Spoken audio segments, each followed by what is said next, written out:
ಕದಳಿಯಂಬುದು ತನು, ಕದಳಿಯಂಬುದು ಮನ, ಕದಳಿಯಂಬುದು ವಿಷಯಗಳು, ಕದಳಿಯಂಬುದು ಭವಘೋರಾರಣ್ಯ.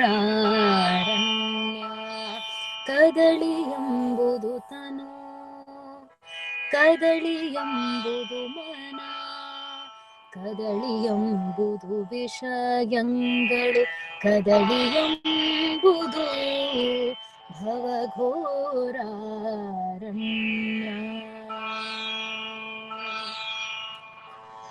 ಈ ಕದಳಿ ಎಂಬುದ ಗೆದ್ದು ತವೇ ಬದುಕಿ ಬಂದು, ಈ ಕದಳಿ ಎಂಬುದ ಗೆದ್ದು ತವೇ ಬದುಕಿ ಬಂದು, ಕದಳಿ ಬನದಲ್ಲಿ ಭವಹರನ ಕಂಡೇನು, ಕದಳಿ ಬನದಲ್ಲಿ ಭವಹರನ ಕಂಡೇನು. ಈ ಕದಳಿ ಎಂಬುದ ಗೆದ್ದು ತವೇ ಬದುಕಿ ಬಂದು, ಈ ಕದಳಿ ಎಂಬುದ ಗೆದ್ದು ತವೇ ಬದುಕಿ ಬಂದು, ಕದಳಿ ಬನದಲ್ಲಿ ಭವಹರನ ಕಂಡೇನು, ಕದಳಿ ಬನದಲ್ಲಿ ಭವಹರನ ಕಂಡೇನು. ಕದಳಿ ಎಂಬುದು ತನು, ಕದಳಿ ಎಂಬುದು ಮನ, ಕದಳಿ ಎಂಬುದು ವಿಷಯಗಳು, ಕದಳಿ ಎಂಬುದು ಭವಘೋರಾರಣ್ಯ.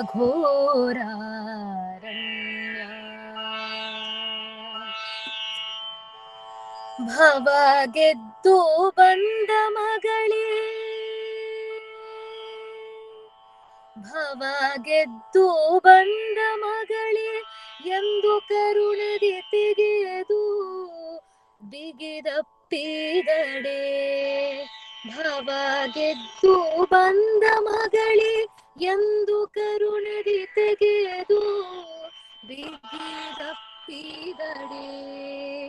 ಚನ್ನ ಮಲ್ಲಿಕಾರ್ಜುನನ ಹೃದಯ ಕಮಲದಲ್ಲಿ ಅಡಗಿದೆ, ಚನ್ನ ಮಲ್ಲಿಕಾರ್ಜುನನ ಹೃದಯ ಕಮಲದಲ್ಲಿ ಅಡಗಿದೆ. ಕದಳಿ ಎಂಬುದು ತನು, ಕದಳಿ ಎಂಬುದು ಮನ, ಕದಳಿ ಎಂಬುದು ವಿಷಯಗಳು, ಕದಳಿ ಎಂಬುದು ಭವಘೋರಾರಣ್ಯ. ಕದಳಿ ಎಂಬುದು ಭವಘೋರಾರಣ್ಯ.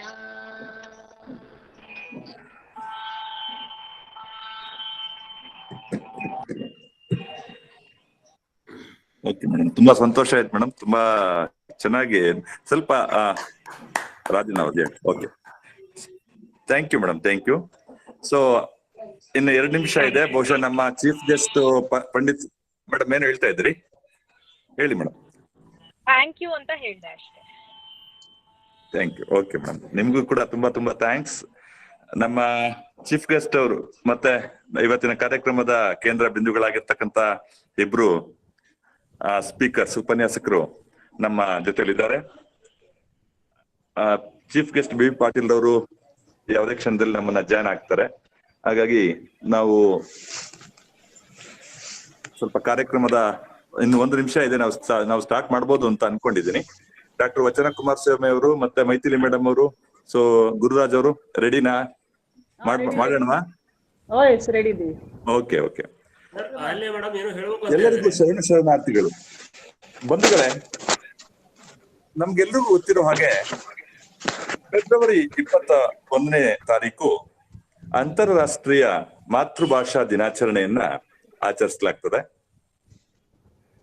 ಮಾತೃಭಾಷೆ, ತಾಯಿಯ ಹಾಲು ಒಂದು ಮಗುವಿನ ಬೆಳವಣಿಗೆಗೆ ಎಷ್ಟು ಮುಖ್ಯನೋ ಅಷ್ಟೇ ಒಂದು ಸಾಮಾಜಿಕವಾಗಿ, ಶೈಕ್ಷಣಿಕವಾಗಿ, ಸಾಂಸ್ಕೃತಿಕವಾಗಿ ಒಂದು ಮಗು ಸಮಾಜದಲ್ಲಿ ಬೆಳಿಬೇಕಾದ್ರೆ ತನ್ನ ತಾಯಿ ನುಡಿ ಅಂದ್ರೆ ಮಾತೃಭಾಷೆ ಅಷ್ಟೇ ಮುಖ್ಯ. ಹಾಗಾಗಿ ಈ ನಮ್ಮ ಇಡೀ ಪ್ರಪಂಚದಲ್ಲಿಯೇ ಸಾವಿರಾರು ಭಾಷೆಗಳನ್ನ ಇರುವುದನ್ನ ಕಾಣ್ಬೋದು. ಭಾರತದ ಮಟ್ಟಿಗೆ ನಾವು ಹೇಳುವುದಾದ್ರೆ ಸುಮಾರು 19,500 ಭಾಷೆಗಳು, 19,500 ಭಾಷೆಗಳು ಮತ್ತೆ ಉಪಭಾಷೆಗಳು ನಮ್ಮಲ್ಲಿ ಇದೆ ಅಂತ ಹೇಳಿ ಒಂದು ಅಂದಾಜನ್ನು ಮಾಡಲಾಗ್ತದೆ. ಆದ್ರೆ ಆತಂಕ ಅಂತಂದ್ರೆ ಈ ಭಾಷೆಗಳಲ್ಲಿ ದಿನನಿತ್ಯ ಒಂದಲ್ಲ ಒಂದು ಕಾರಣಕ್ಕೆ ಮಾತನಾಡುವವರ ಸಂಖ್ಯೆ, ತನ್ನ ಮಾತೃಭಾಷೆಯನ್ನೇ ಮಾತನಾಡದೇ ಇರ್ತಕ್ಕಂಥವರ ಸಂಖ್ಯೆ ಕಡಿಮೆ ಆಗ್ತಾ ಇದೆ. ಹಾಗಾಗಿ ಸುಮಾರು ಭಾಷೆಗಳು ಅಳಿವಿನ ಅಂಚಿನಲ್ಲಿವೆ ಅಂತ ಹೇಳಿ ವಿಶ್ವಸಂಸ್ಥೆ ಆತಂಕವನ್ನು ವ್ಯಕ್ತಪಡಿಸಿದೆ. ಇಂತಹ ಒಂದು ಸಂದರ್ಭದಲ್ಲಿ ನಾವು ಈ ವಚನಕಾರರನ್ನ ಯಾತಕ್ ನೆನೆಸ್ಕೋಬೇಕು? ವಚನಕಾರರಿಗೂ ಮತ್ತೆ ನಮ್ಮ ಈ ಒಂದು ಮಾತೃಭಾಷಾ ದಿನಾಚರಣೆಗೂ ಯಾವ ರೀತಿಯಾದಂತಹ ಒಂದು ಸಂಬಂಧ ಇದೆ ಅನ್ನೋದನ್ನ ನೋಡಿದ್ರೆ ಬಹುಶಃ ನೀವೆಲ್ಲರೂ ಒಪ್ತೀರಿ, ನಿಮ್ಗೆಲ್ಲ ಗೊತ್ತಿದೆ. ಕನ್ನಡ ಅಂತ ಅನ್ನುವಂಥದ್ದು 10ನೇ ಶತಮಾನದಲ್ಲಿ ಒಂದು 8 ಮತ್ತೆ 9, 10ನೇ ಶತಮಾನದವರೆಗೂ ಹಳಗನ್ನಡ ಸಾಹಿತ್ಯವಾಗಿ, ಅದರಲ್ಲಿ ಸಾಕಷ್ಟು ಸಂಸ್ಕೃತದ ಸಂಸ್ಕೃತದ ನುಡಿಗಳೇ, ಪದಗಳೇ ತುಂಬಿಕೊಂಡು ಅದು ಶ್ರೀಸಾಮಾನ್ಯನಿಗೆ ನಿಲುಕದ ಒಂದು ಭಾಷೆ ಆಗ್ಬಿಟ್ಟಿತ್ತು. ಆದ್ರೆ ಅದನ್ನ ಸಾಹಿತ್ಯದಲ್ಲಿ ತರುವಂತ ಪ್ರಯತ್ನನೇ ಮಾಡ್ತಾ ಇರ್ಲಿಲ್ಲ. ಆದ್ರೆ ಇಂತಹ ಒಂದು ಶ್ರೀಸಾಮಾನ್ಯನ ಭಾಷೆಯಾಗಿದ್ದಂತಹ ಕನ್ನಡವನ್ನ ಸಾಹಿತ್ಯದ ಸಿಂಹಾಸನಕ್ಕೆ ಏರಿಸಿದಂತವ್ರು ಅಂತ ಅಂದ್ರೆ ನಮ್ಮ ವಚನಕಾರರು.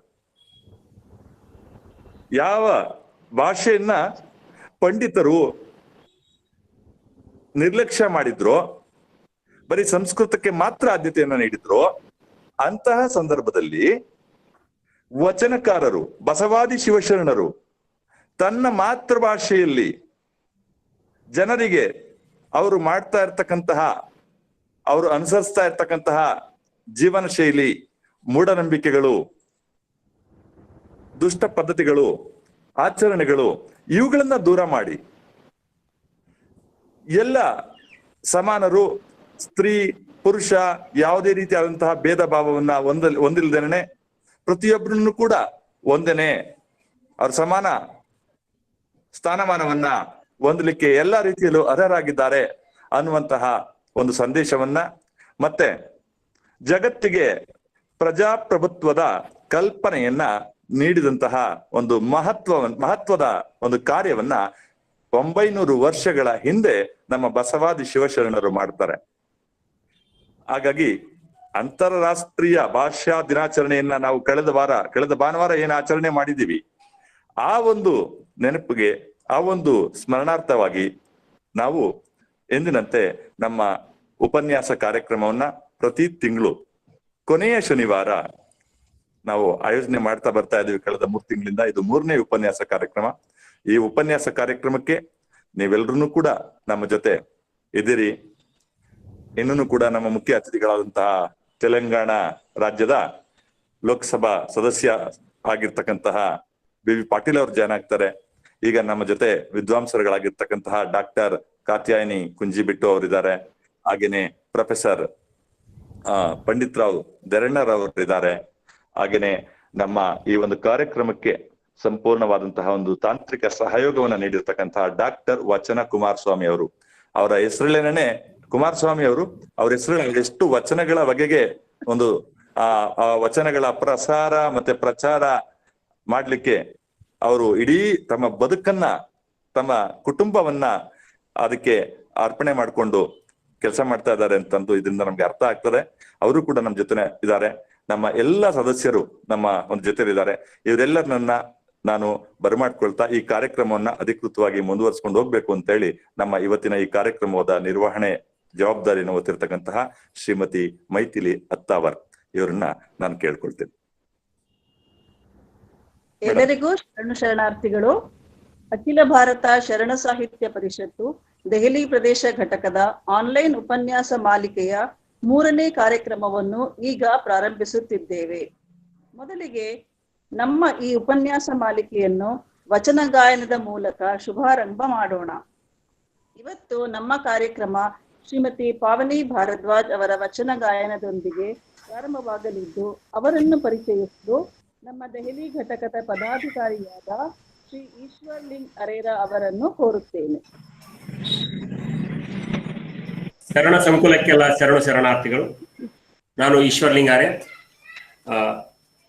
ವಿದುಷಿ ಶ್ರೀಮತಿ ಪಾವನಿ ಭಾರದ್ವಾಜ್ ಅವರ ಬಗ್ಗೆ ಎರಡೇ ಮಾತಲ್ಲಿ ಹೇಳಬೇಕಾದ್ರೆ, ಅವರು ಸಂಗೀತದ ಮನೆಯಿಂದ ಬಂದವರು.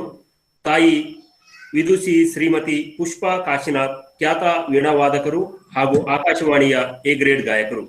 ತಂದೆ ವಿದ್ವಾನ್ ಶ್ರೀ ಕಾಶಿನಾಥ್ ಎವಿ, ಖ್ಯಾತ ಖಂಜರ್ ವಾದಕರು ಹಾಗೂ ಅರುಣಾ ಮ್ಯೂಸಿಕಲ್ಸ್ ನ ಮಾಲೀಕರು ಕೂಡ.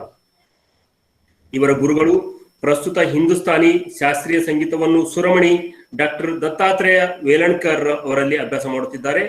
ಇವರು ಮೆಡಿಕಲ್ ಎಲೆಕ್ಟ್ರಾನಿಕ್ಸ್ ಇಂಜಿನಿಯರ್, ಜೈನ ವಿಶ್ವವಿದ್ಯಾಲಯದ MA ಮ್ಯೂಸಿಕ್ ನಲ್ಲಿ ಸ್ನಾತಕೋತ್ತರ ಪದವಿಯಲ್ಲಿ ಚಿನ್ನದ ಪದಕ ಪಡೆದಿದ್ದಾರೆ.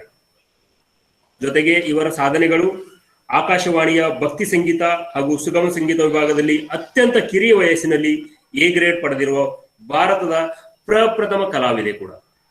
ರಾಷ್ಟ್ರ ಮಟ್ಟದ ಆಕಾಶವಾಣಿಯ ಸಂಗೀತ ಸ್ಪರ್ಧೆಯಲ್ಲಿ ಮೊದಲ ಬಹುಮಾನವನ್ನು ಭಕ್ತಿ ಹಾಗೂ ಸುಗಮ ಸಂಗೀತ ವಿಭಾಗದಲ್ಲಿ ಪಡೆದಿದ್ದಾರೆ.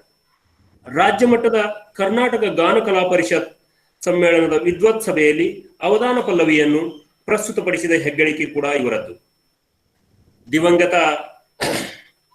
ಗಾನ ಕೋಗಿಲೆ SP ಬಾಲಸುಬ್ರಹ್ಮಣ್ಯಂ ನಡೆಸುತ್ತಿದ್ದ ಪ್ರಖ್ಯಾತ ಎದೆ ತುಂಬಿ ಹಾಡುವೆನು ಕಾರ್ಯಕ್ರಮದಲ್ಲಿ ಕೂಡ ಭಾಗವಹಿಸಿದ್ದಾರೆ.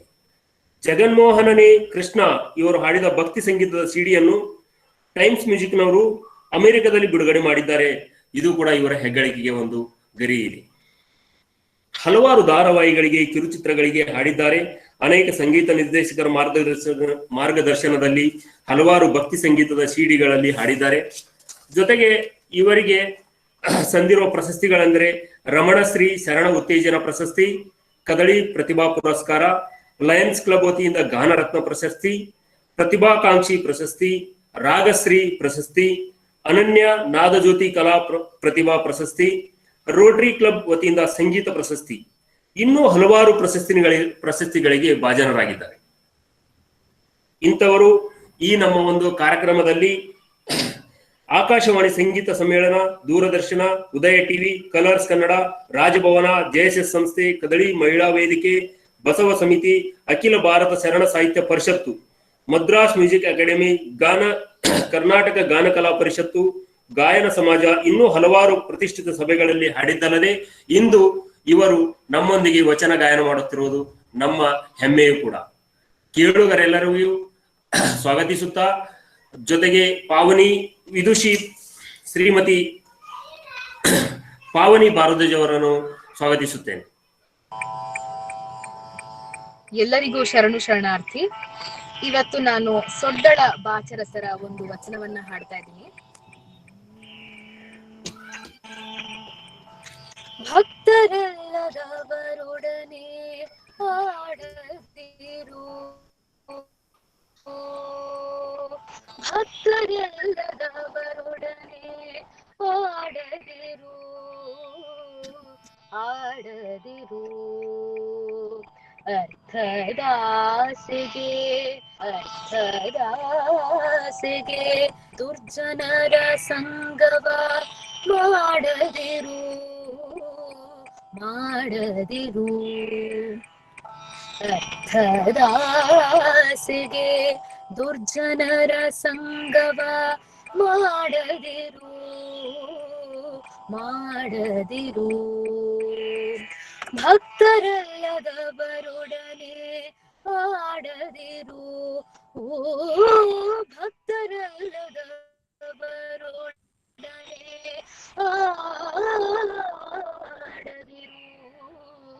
ಆಡದಿರು ಅರ್ಥದಾಸೆಗೆ ದುರ್ಜನರ ಸಂಗವ ಮಾಡದಿರು ಮಾಡದಿರು ಉತ್ತಮರ ಕೆಡೆ ನುಡಿಯದಿರು ಉತ್ತಮರ ಕೆಡೆ ನುಡಿಯದಿರು ನುಡಿಯದಿರು ಉತ್ತಮರ ಕೆಡೆ ನುಡಿಯದಿರು ನುಡಿಯದಿರು ಮುಂದೆ ಹೊತ್ತ ಹೊರೆ ದಿಮ್ಮಿತಹುದು ಮುಂದೆ ಹೊತ್ತ ಹೊರೆ ಧಿಮ್ಮಿತಹುದು ನಿತ್ಯವಲ್ಲದ ದೈವಕ್ಕೆ ಎರಗದಿರು ನಿತ್ಯವಲ್ಲದ ದೈವಕ್ಕೆ ಎರಗದಿರು ಎರಗದಿರು ಕರ್ತೃ ಸೊಡ್ಡಳನ ನೆರೆ ನಂಬು ಕರ್ತೃ ಸೊಡ್ಡಳನ ನೆರೆ ನಂಬು ಡಂಬಕ ಬೇಡ ಡಂಬಕ ಬೇಡ ಡಂಬಕ ಬೇಡ ಡಂಬಕ ಬೇಡ ಡಂಬಕ ಬೇಡ ಉತ್ತಮರ ಕೆಡೆ ನುಡಿಯದಿರು ನುಡಿಯದಿರು ಮುಂದೆ ಹೊತ್ತ ಹೊರೆ ದಿಮ್ಮಿತಹುದು ಮುಂದೆ ಹೊತ್ತ ಹೊರೆ ದಿಮ್ಮಿತಹುದು ನಿತ್ಯವಲ್ಲದ ದೈವಕ್ಕೆ ಎರಗದಿರು ನಿತ್ಯವಲ್ಲದ ದೈವಕ್ಕೆ ಎರಗದಿರು ಕರ್ತೃ ಸೊಡ್ಡಳನ ನೆರೆ ನಂಬು ಕರ್ತೃ ಸೊಡ್ಡಳನ ನೆರೆ ನಂಬು ಡಂಬಕ ಬೇಡ ಡಂಬಕ ಬೇಡ ಡಂಬಕ ಬೇಡ ಡಂಬಕ ಬೇಡ ಡಂಬಕ ಬೇಡ ಭಕ್ತರಲ್ಲದವರೊಡನೆ ಆಡದಿರು ಓ ಭಕ್ತರಲ್ಲದವರೊಡನೆ ಆಡದಿರು ಆಡದಿರು ಅರ್ಥದಾಸೆಗೆ ದುರ್ಜನರ ಸಂಗವ ಮಾಡದಿರು ಮಾಡದಿರು ಮಾಡದಿರು. ಧನ್ಯವಾದಗಳು. ಧನ್ಯವಾದಗಳು ಶ್ರೀಮತಿ ಪಾವನಿ ಭಾರದ್ವಾಜ್ ಅವರಿಗೆ.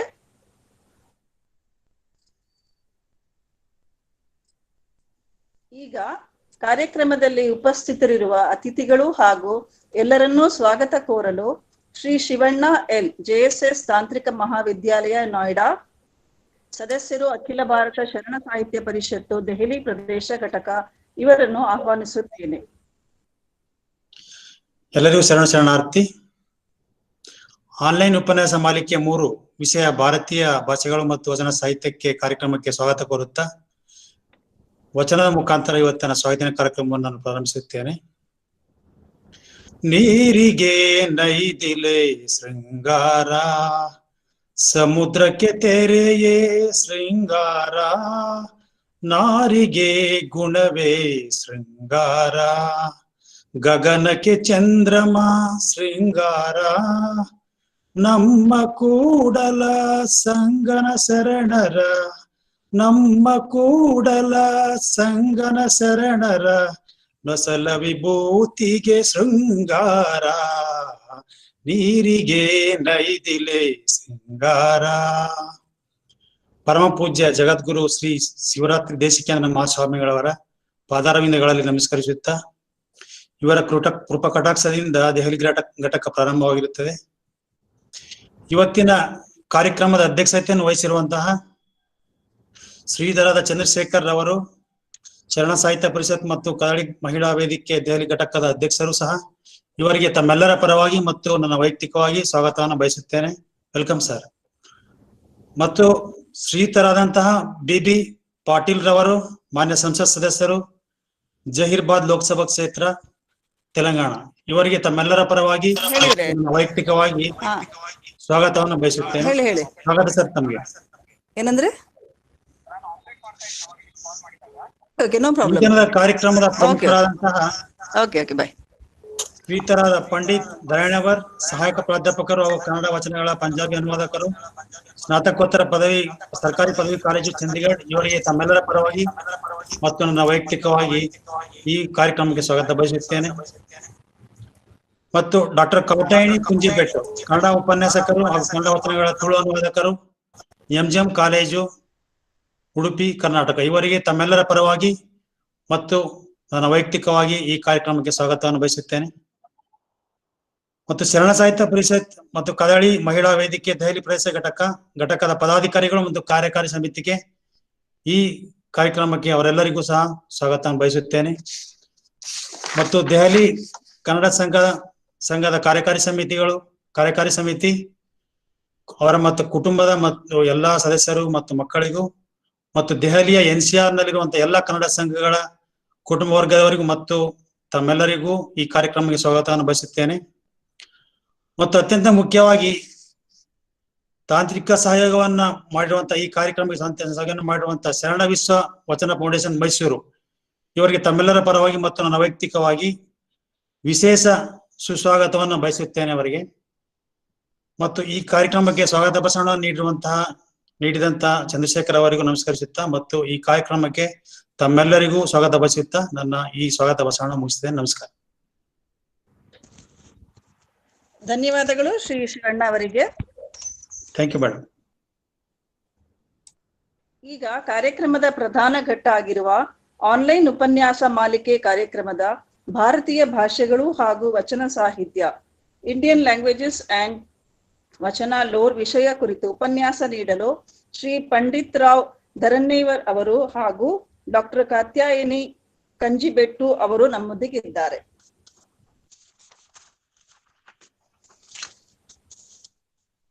We have now come to the main part of the core of today's program.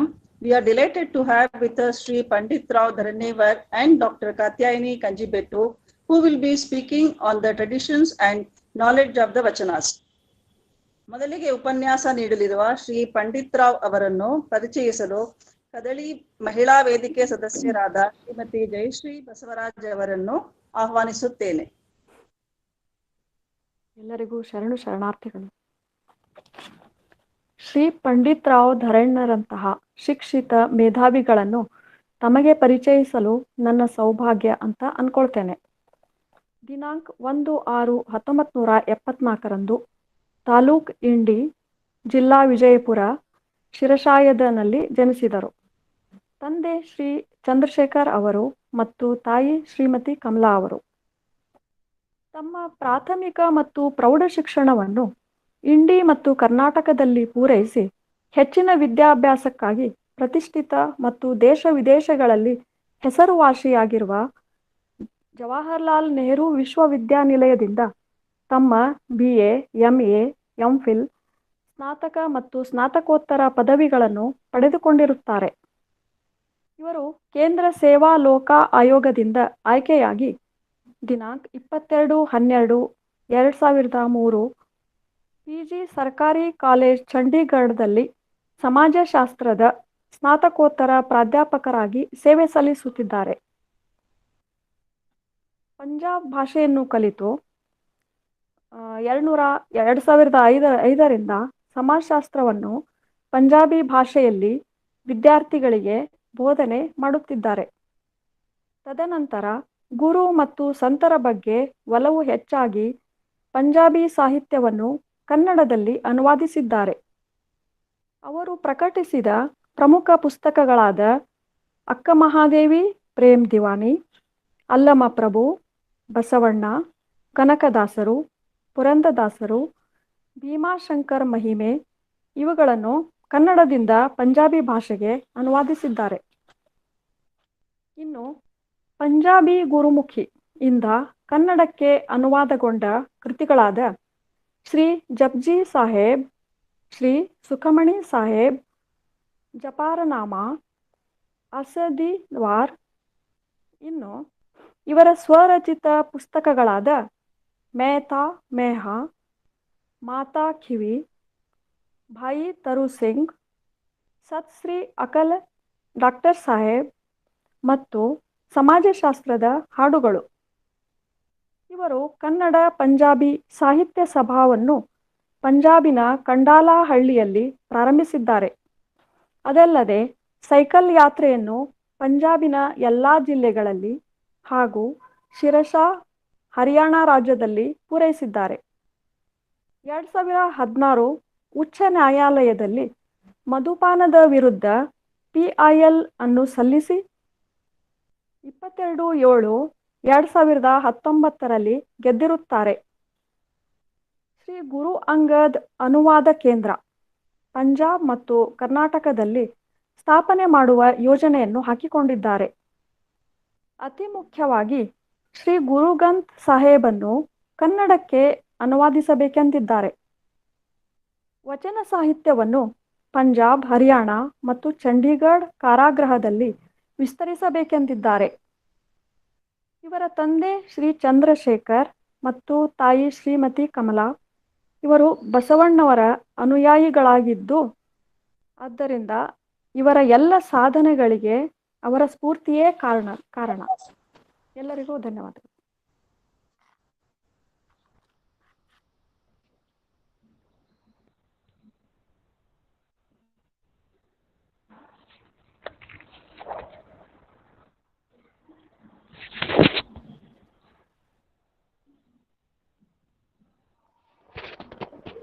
Maithili madam ಅವ್ರಿಗೆ ಥ್ಯಾಂಕ್ಸ್ ಹೇಳಿ ಮೇಡಮ್, ಥ್ಯಾಂಕ್ಸ್ ಹೇಳಿ ಮತ್ತೆ ಮುಂದೆ ಇವ್ರು ಕರೀರಿ ಮೇಡಮ್, ಗೆಸ್ಟ್ ಕರೀರಿ.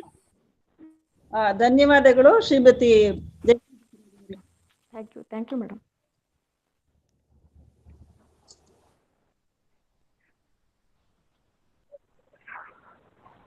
ಬಹುದು ಮೇಡಮ್.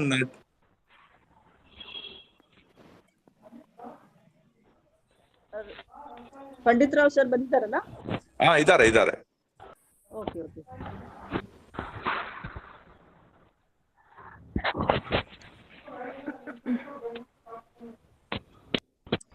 ಪಂಡಿತ್ ರಾವ್ ಧರಣ್ಯ ಸರ್.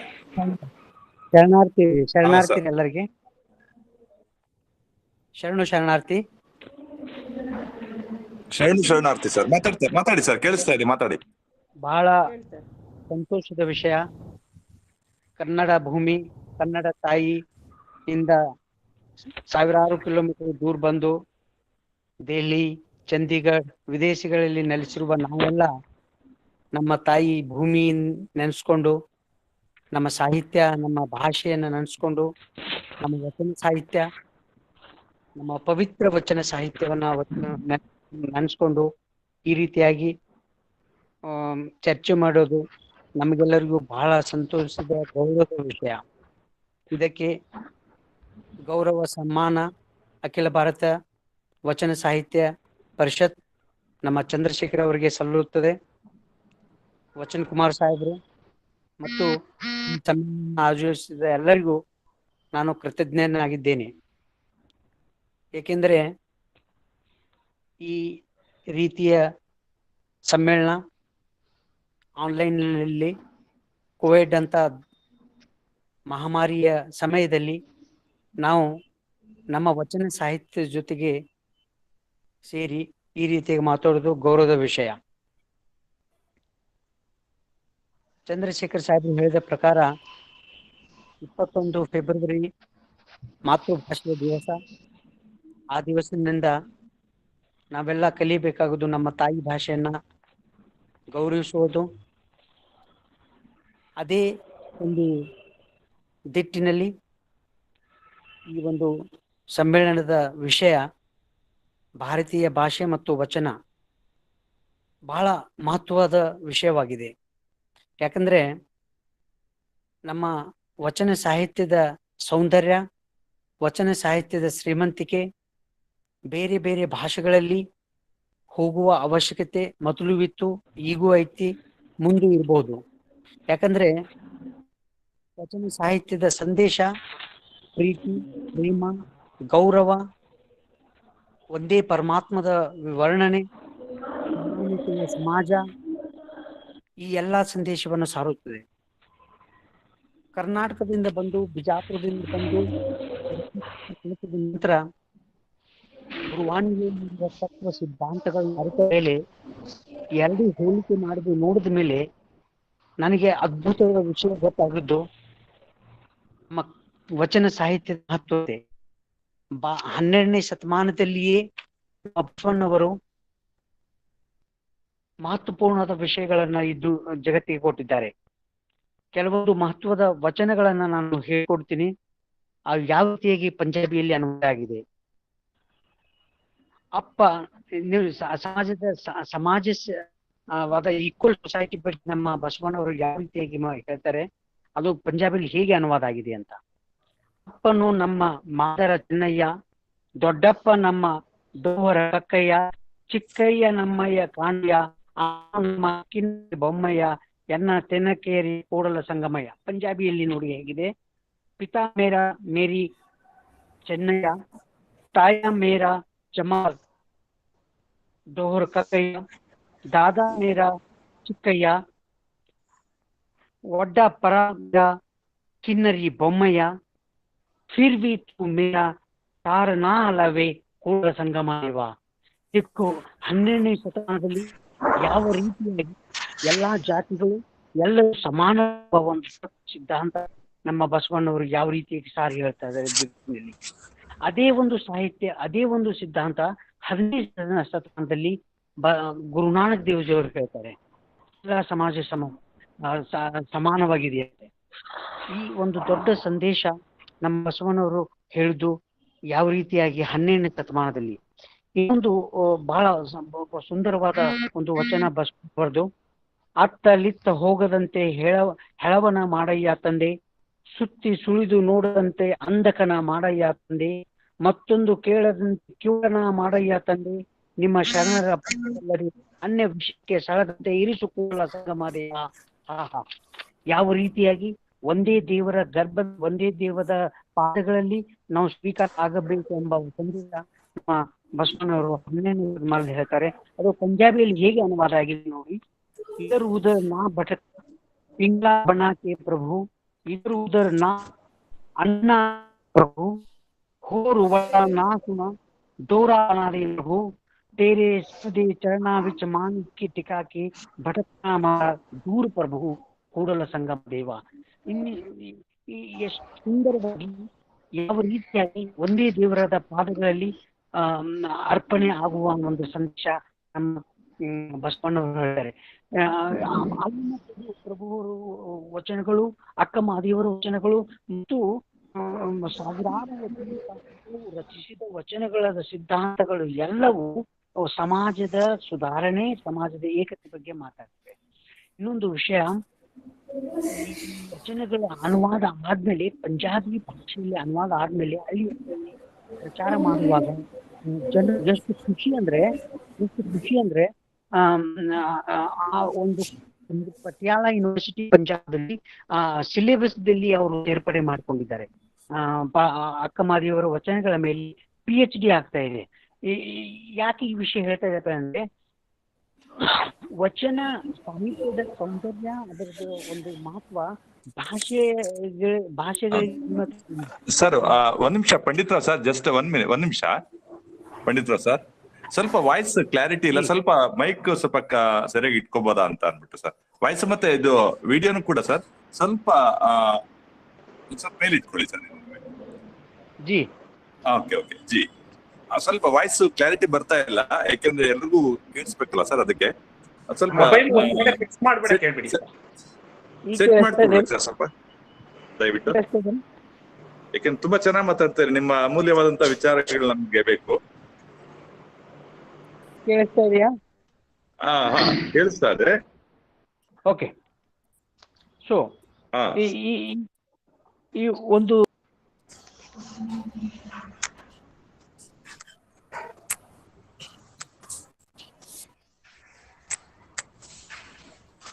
ಮತ್ತೆ ಏನೋ ತಾಂತ್ರಿಕ ಪ್ರಾಬ್ಲಮ್ ಆಗಿದೆ, ಲೆಫ್ಟ್ ಆಗಿದ್ದಾರೆ, ಮತ್ತೆ ಜಾಯ್ನ್ ಆಗ್ತಾರೆ ಅವ್ರು, ಸೊ ಬಹುಶಃ ಏನೋ ಆಗ್ತಾರೆ ಅಂತ ಹೇಳಿ.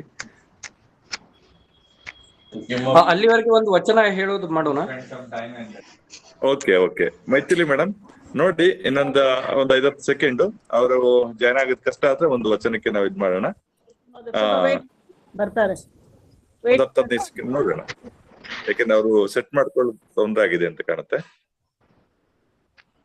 ಬರ್ತಾರೆ.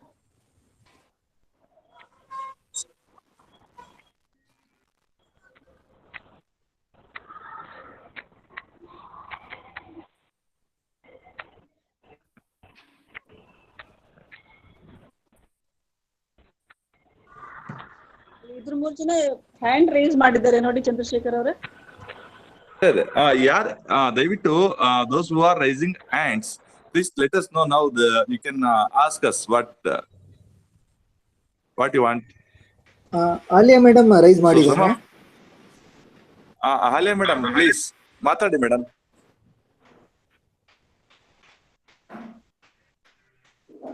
ಕಾರ್ಯಕ್ರಮದ ಶುರುವಾತಲ್ಲೇನೆ ಮಾಡಿದ್ರು, ಅದೇ ಹೇಳ್ತಾ ಇದ್ದೆ ನಾನು. ಹೌದಾ, ಕೇಳಿ, ನಾನು ಅಷ್ಟೊತ್ತಿಗೆ ಅವರು ಮಾತಾಡ್ತಾ ಇದ್ದಾರೆ. ಮಾತಾಡಿ ಮೇಡಮ್.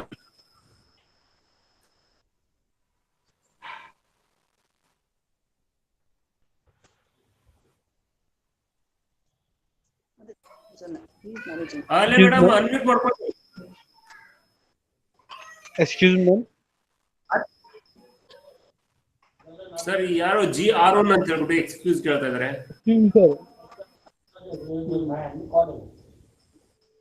ಒಬ್ರು ಹೆಡ್. Excuse me sir. ಒಂದೇ ಒಂದು ಮೈಥಿಲಿ ಮೇಡಮ್, ಒಂದು ಸಣ್ಣ ಒಂದು ಇದು ನನಗೆ ರಿಕ್ವೆಸ್ಟ್ ಇದೆ ಪ್ರತಿಯೊಬ್ಬರ ಹತ್ರ. ತಮ್ಮ ಹೆಸರುಗಳನ್ನ ತಾವು ಚೇಂಜ್ ಮಾಡ್ಕೊಂಡ್ರೆ ನಮ್ಗೆ ತುಂಬಾ ಸಹಕಾರಿ ಆಗುತ್ತೆ ಕಾರ್ಯಕ್ರಮ ನಡೆಸುವವರಿಗೆ. ದಯವಿಟ್ಟು ತಮ್ಮ ಹೆಸರುಗಳನ್ನ ತಾವು ರೀನೇಮ್ ಮಾಡ್ಕೊಂಡ್ರೆ ಚೆನ್ನಾಗಿರುತ್ತೆ ಅಂತ. ನಾವು ಯಾರು ಅಂತ ಗೊತ್ತಾಗ್ತಾ ಇಲ್ಲ, ಗುರ್ತಿಸೋಕೆ ಕಷ್ಟ ಆಗ್ತದೆ ಕೆಲವೊಬ್ಬರಿಗೆಲ್ಲ. Thank you. ಓಕೆ, ನಾನು ಈಗ ಮೈಥಿಲಿ ಮೇಡಮ್ ಅವರು ಪಂಡಿತ್ ರಾವ್ ಸರ್ಗೆ ಇಂಟರ್ನೆಟ್ ಪ್ರಾಬ್ಲಮ್ ಆಗ್ತಾ ಇದೆ, ಅದಕ್ಕೆ ಅವ್ರು ಹೇಳ್ತಾ ಇದ್ರೆ ನೀವು ಬೇರೆ ಇನ್ನೊಬ್ರು ಗೆಸ್ಟ್ ಮುಂದುವರಿಸಿ ಕಾರ್ಯಕ್ರಮನ, ನಾನು ಆಮೇಲೆ ಜಾಯ್ನ್ ಆಗ್ತೀನಿ ಸಾಧ್ಯ ಆದ್ರೆ ಅಂತ ಹೇಳ್ತಾ ಇದ್ದಾರೆ. ಸೊ ನೀವು ಒಂದು ವಚನ ಬೇಕಾದ್ರೆ ಹೇಳ್ಸಿ, ಒಂದು ವಚನ ಹೇಳ್ಸ್ಬಿಟ್ಟು ನೀವು ಮೇಡಮ್ ನ ಕಾತ್ಯಾಯಿನಿ ಮೇಡಮ್ ನ, ಡಾಕ್ಟರ್ ಕಾತ್ಯಾಯಿನಿ ಅವ್ರನ್ನ ಕರೀರಿ ಮೇಡಮ್. ಓಕೆ, ಸರಿ. ಈಗ ಸ್ಥಳೀಯ ಮಹಿಳೆಯರಿಂದ ವಚನ ವಾಚನ ಮತ್ತು ವಚನ ಗಾಯನ. ಜಮುನಾ ಮಠದವರಿಂದ ವಚನ ಗಾಯನ. ಶ್ರೀಮತಿ ಜಮುನಾ ಮಠದ್ ಇದಾರಲ್ಲ? ಹೇಳ್ತೀನಿ. ಎಲ್ಲರಿಗೂ ಶರಣಾರ್ಥಿ. ನುಡಿದರೆ ಮುತ್ತಿನ ಹಾರದಂತಿರಬೇಕು, ನುಡಿದರೆ ಮುತ್ತಿನ ಹಾರದಂತಿರಬೇಕು, ನುಡಿದರೆ ಮಾಣಿಕ್ಯದ ದೀಪ್ತಿಯಂತಿರಬೇಕು, ನುಡಿದರೆ ಮುತ್ತಿನ ಹಾರದಂತಿರಬೇಕು, ನುಡಿದರೆ ಸ್ಫಟಿಕದ ಸಲಾಕೆಯಂತಿರಬೇಕು, ನುಡಿದರೆ ಸ್ಫಟಿಕದ ಸಲಾಕೆಯಂತಿರಬೇಕು, ನುಡಿದರೆ ಲಿಂಗ ಮೆಚ್ಚಿ ಅಹುದಹುದೆನಬೇಕು, ನುಡಿದರೆ ಲಿಂಗ ಮೆಚ್ಚಿ ಅಹುದಹುದೆನಬೇಕು, ನುಡಿದರೆ ಮುತ್ತಿನ ಹಾರದಂತಿರಬೇಕು, ನುಡಿದರೆ ಮಾಣಿಕ್ಯದ ದೀಪ್ತಿಯಂತಿರಬೇಕು, ನುಡಿಯೊಳಗಾಗಿ ನಡೆಯದಿದ್ದರೆ, ನುಡಿಯೊಳಗಾಗಿ ನಡೆಯದಿದ್ದರೆ ಕೂಡಲ ಸಂಗಮ ದೇವನೆಂತೊಲಿವನಯ್ಯ, ಕೂಡಲ ಸಂಗಮ ದೇವನೆಂತೊಲಿವನಯ್ಯ, ನುಡಿದರೆ ಮುತ್ತಿನ ಹಾರದಂತಿರಬೇಕು, ನುಡಿದರೆ ಮಾಣಿಕ್ಯದ ದೀಪ್ತಿಯಂತಿರಬೇಕು, ನುಡಿದರೆ ಮುತ್ತಿನ ಹಾರದಂತಿರಬೇಕು.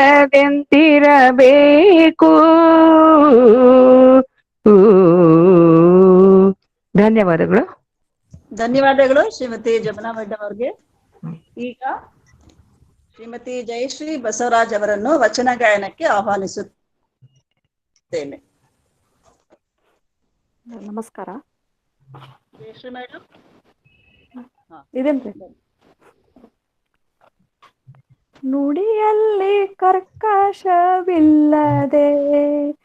ನಡೆಯಲ್ಲಿ ಬೇಸರ ಹೋಗದೆ, ನುಡಿಯಲ್ಲಿ ಕರ್ಕಶವಿಲ್ಲದೆ, ನಡೆಯಲ್ಲಿ ಬೇಸರ ಹೋಗದೆ, ಹಿಡಿದ ಭಕ್ತಿಯ ಕಡೆತನಕ ಬಿಡದೆ, ಹಿಡಿದ ಭಕ್ತಿಯ ಕಡೆತನಕ ಬಿಡದೆ, ನುಡಿಯಲ್ಲಿ ಕರ್ಕಶವಿಲ್ಲದೆ, ನಡೆಯಲ್ಲಿ ಬೇಸರ ಹೋಗದೆ, ನುಡಿಯಲ್ಲಿ ಕರ್ಕಶವಿಲ್ಲದೆ.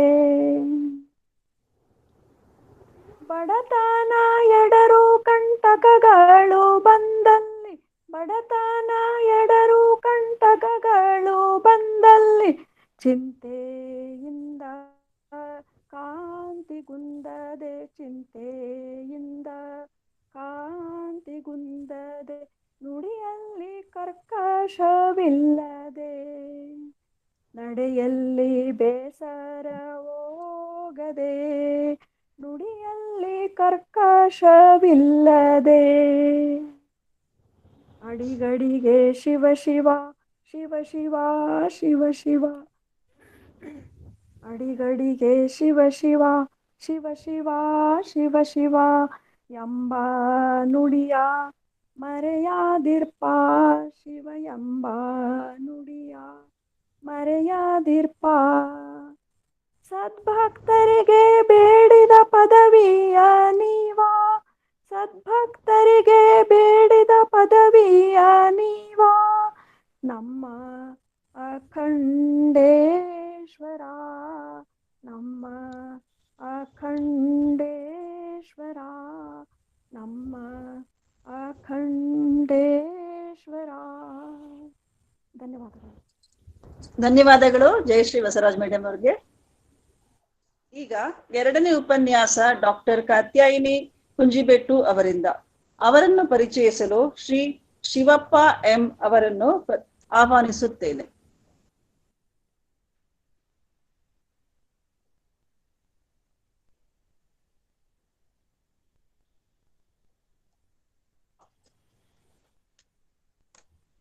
ಶಿವಪ್ಪ ಅವರೇ. ಎಲ್ರಿಗೂ ನಮಸ್ಕಾರ. ಬನ್ನಿ ಮೇಡಮ್. ಇವತ್ತಿನ ಆನ್ಲೈನ್ ಕಾರ್ಯಕ್ರಮದಲ್ಲಿ ವಿಚಾರ ಮಂಡನೆ ಮಾಡುತ್ತಿರುವ ಡಾಕ್ಟರ್ ಕಾತ್ಯಾಯಿನಿ ಕುಂಜಿಬೆಟ್ಟು. ಮೂಲತಃ ಇವರು ಉಡುಪಿ ಜಿಲ್ಲೆಯ ಕರಂದಾಡಿಯವರು. ಇವರ ಬಗ್ಗೆ ಹೇಳುವುದಾದ್ರೆ, ಇವರ ಪರಿಚಯ ಚಿಕ್ಕದಾಗಿ ನಾನು ಮಾಡ್ಕೊಡ್ತಾ ಇದ್ದೀನಿ. ಇವರ ಬಗ್ಗೆ ಹೇಳುವುದಾದ್ರೆ, ಯಾಕೆಂದ್ರೆ ಪ್ರಶಸ್ತಿಗಳ ಸರಮಾಲೆಗಳನ್ನೇ ತಮ್ಮದಾಗಿಸಿಕೊಂಡಿದ್ದಾರೆ ಮೇಡಮ್ ಅವರು. ಹಾಗಾಗಿ ನಾನು ಚಿಕ್ಕದಾಗಿ ಅವರ ಬಗ್ಗೆ ನಾನು ಪರಿಚಯ ಮಾಡಿಕೊಡ್ತಾ ಇದ್ದೀನಿ. ಇವರು ಸಾಹಿತ್ಯ ಲೋಕದಲ್ಲಿ ಅನೇಕ ರೀತಿಯಲ್ಲಿ ತೊಡಗಿಸಿಕೊಂಡಿದ್ದಾರೆ. ಹಾಗಾಗಿ ನಾನು ಚಿಕ್ಕದಾಗಿ ಹೇಳ್ಕೊಡ್ತೀನಿ. ಡಾಕ್ಟರ್ ಕಾತ್ಯಾಯಿನಿ ಕುಂಜಿಬೆಟ್ಟು ಅವರ ತಂದೆ ಚಂದ್ರಶೇಖರ್ HP, ತಾಯಿ ಗಿರಿಜಾದೇವಿ, ಇವರ ಪತಿ ರವಿರಾಜ್ HP. ಇವರು ಸಹ ರಂಗ ನಿರ್ದೇಶಕರು, ಚಲನಚಿತ್ರ ಮತ್ತು ರಂಗಭೂಮಿ ನಟ, ಸಾಕ್ಷ್ಯಚಿತ್ರ ನಿರ್ಮಾಪಕರು ಮತ್ತು ನಿರ್ದೇಶಕರು. ಮಗ ಅಂಚು ಸಂಯುಕ್ತ PUC ವ್ಯಾಸಂಗ ಮಾಡುತ್ತಿದ್ದಾನೆ. ಡಾಕ್ಟರ್ ಕಾತ್ಯಾಯಿನಿ ಕುಂಜಿಬೆಟ್ಟು ಅವರು ಕನ್ನಡದಲ್ಲಿ ಸ್ನಾತಕೋತ್ತರ ಪದವಿ ಮುಂಬೈ ಅಖಿಲ ಭಾರತ ಗಂಧರ್ವ ಮಹಾವಿದ್ಯಾಲಯದಿಂದ ಹಿಂದೂಸ್ತಾನಿ ಶಾಸ್ತ್ರೀಯ ಸಂಗೀತದಲ್ಲಿ ವಿಶಾರದ ಪದವಿ ಪಡೆದಿದ್ದಾರೆ. ತುಳು ಕಾದಂಬರಿ ಕಬರ್ಗತ್ತಲೆಗೆ ತುಳುಕೂಟ ಉಡುಪಿಯ ಪಣಿಯಾಡಿ ಪ್ರಶಸ್ತಿ, ಕನ್ನಡ ಕಾದಂಬರಿ ತೊಗಲುಗೊಂಬೆಗೆ ಬೆಂಗಳೂರು ಕನ್ನಡ ಸಾಹಿತ್ಯ ಪರಿಷತ್ತಿನ ಮಲ್ಲಿಕಾ ದತ್ತಿ ಪ್ರಶಸ್ತಿ ಹಾಗೂ ಇನ್ನೂ ಅನೇಕ ಪ್ರಶಸ್ತಿಗಳನ್ನು ಪಡೆದಿರತಕ್ಕಂಥ ಡಾಕ್ಟರ್ ಕಾತ್ಯಾಯಿನಿ ಕುಂಜಿಬೆಟ್ಟು ಅವರನ್ನ ಈ ಕಾರ್ಯಕ್ರಮಕ್ಕೆ ನಾನು ಸ್ವಾಗತಿಸ್ತಾ ಇದ್ದೀನಿ. ಧನ್ಯವಾದಗಳು ಮೇಡಮ್. ಧನ್ಯವಾದಗಳು ಶ್ರೀ ಶಿವಪ್ಪ ಅವರೇ.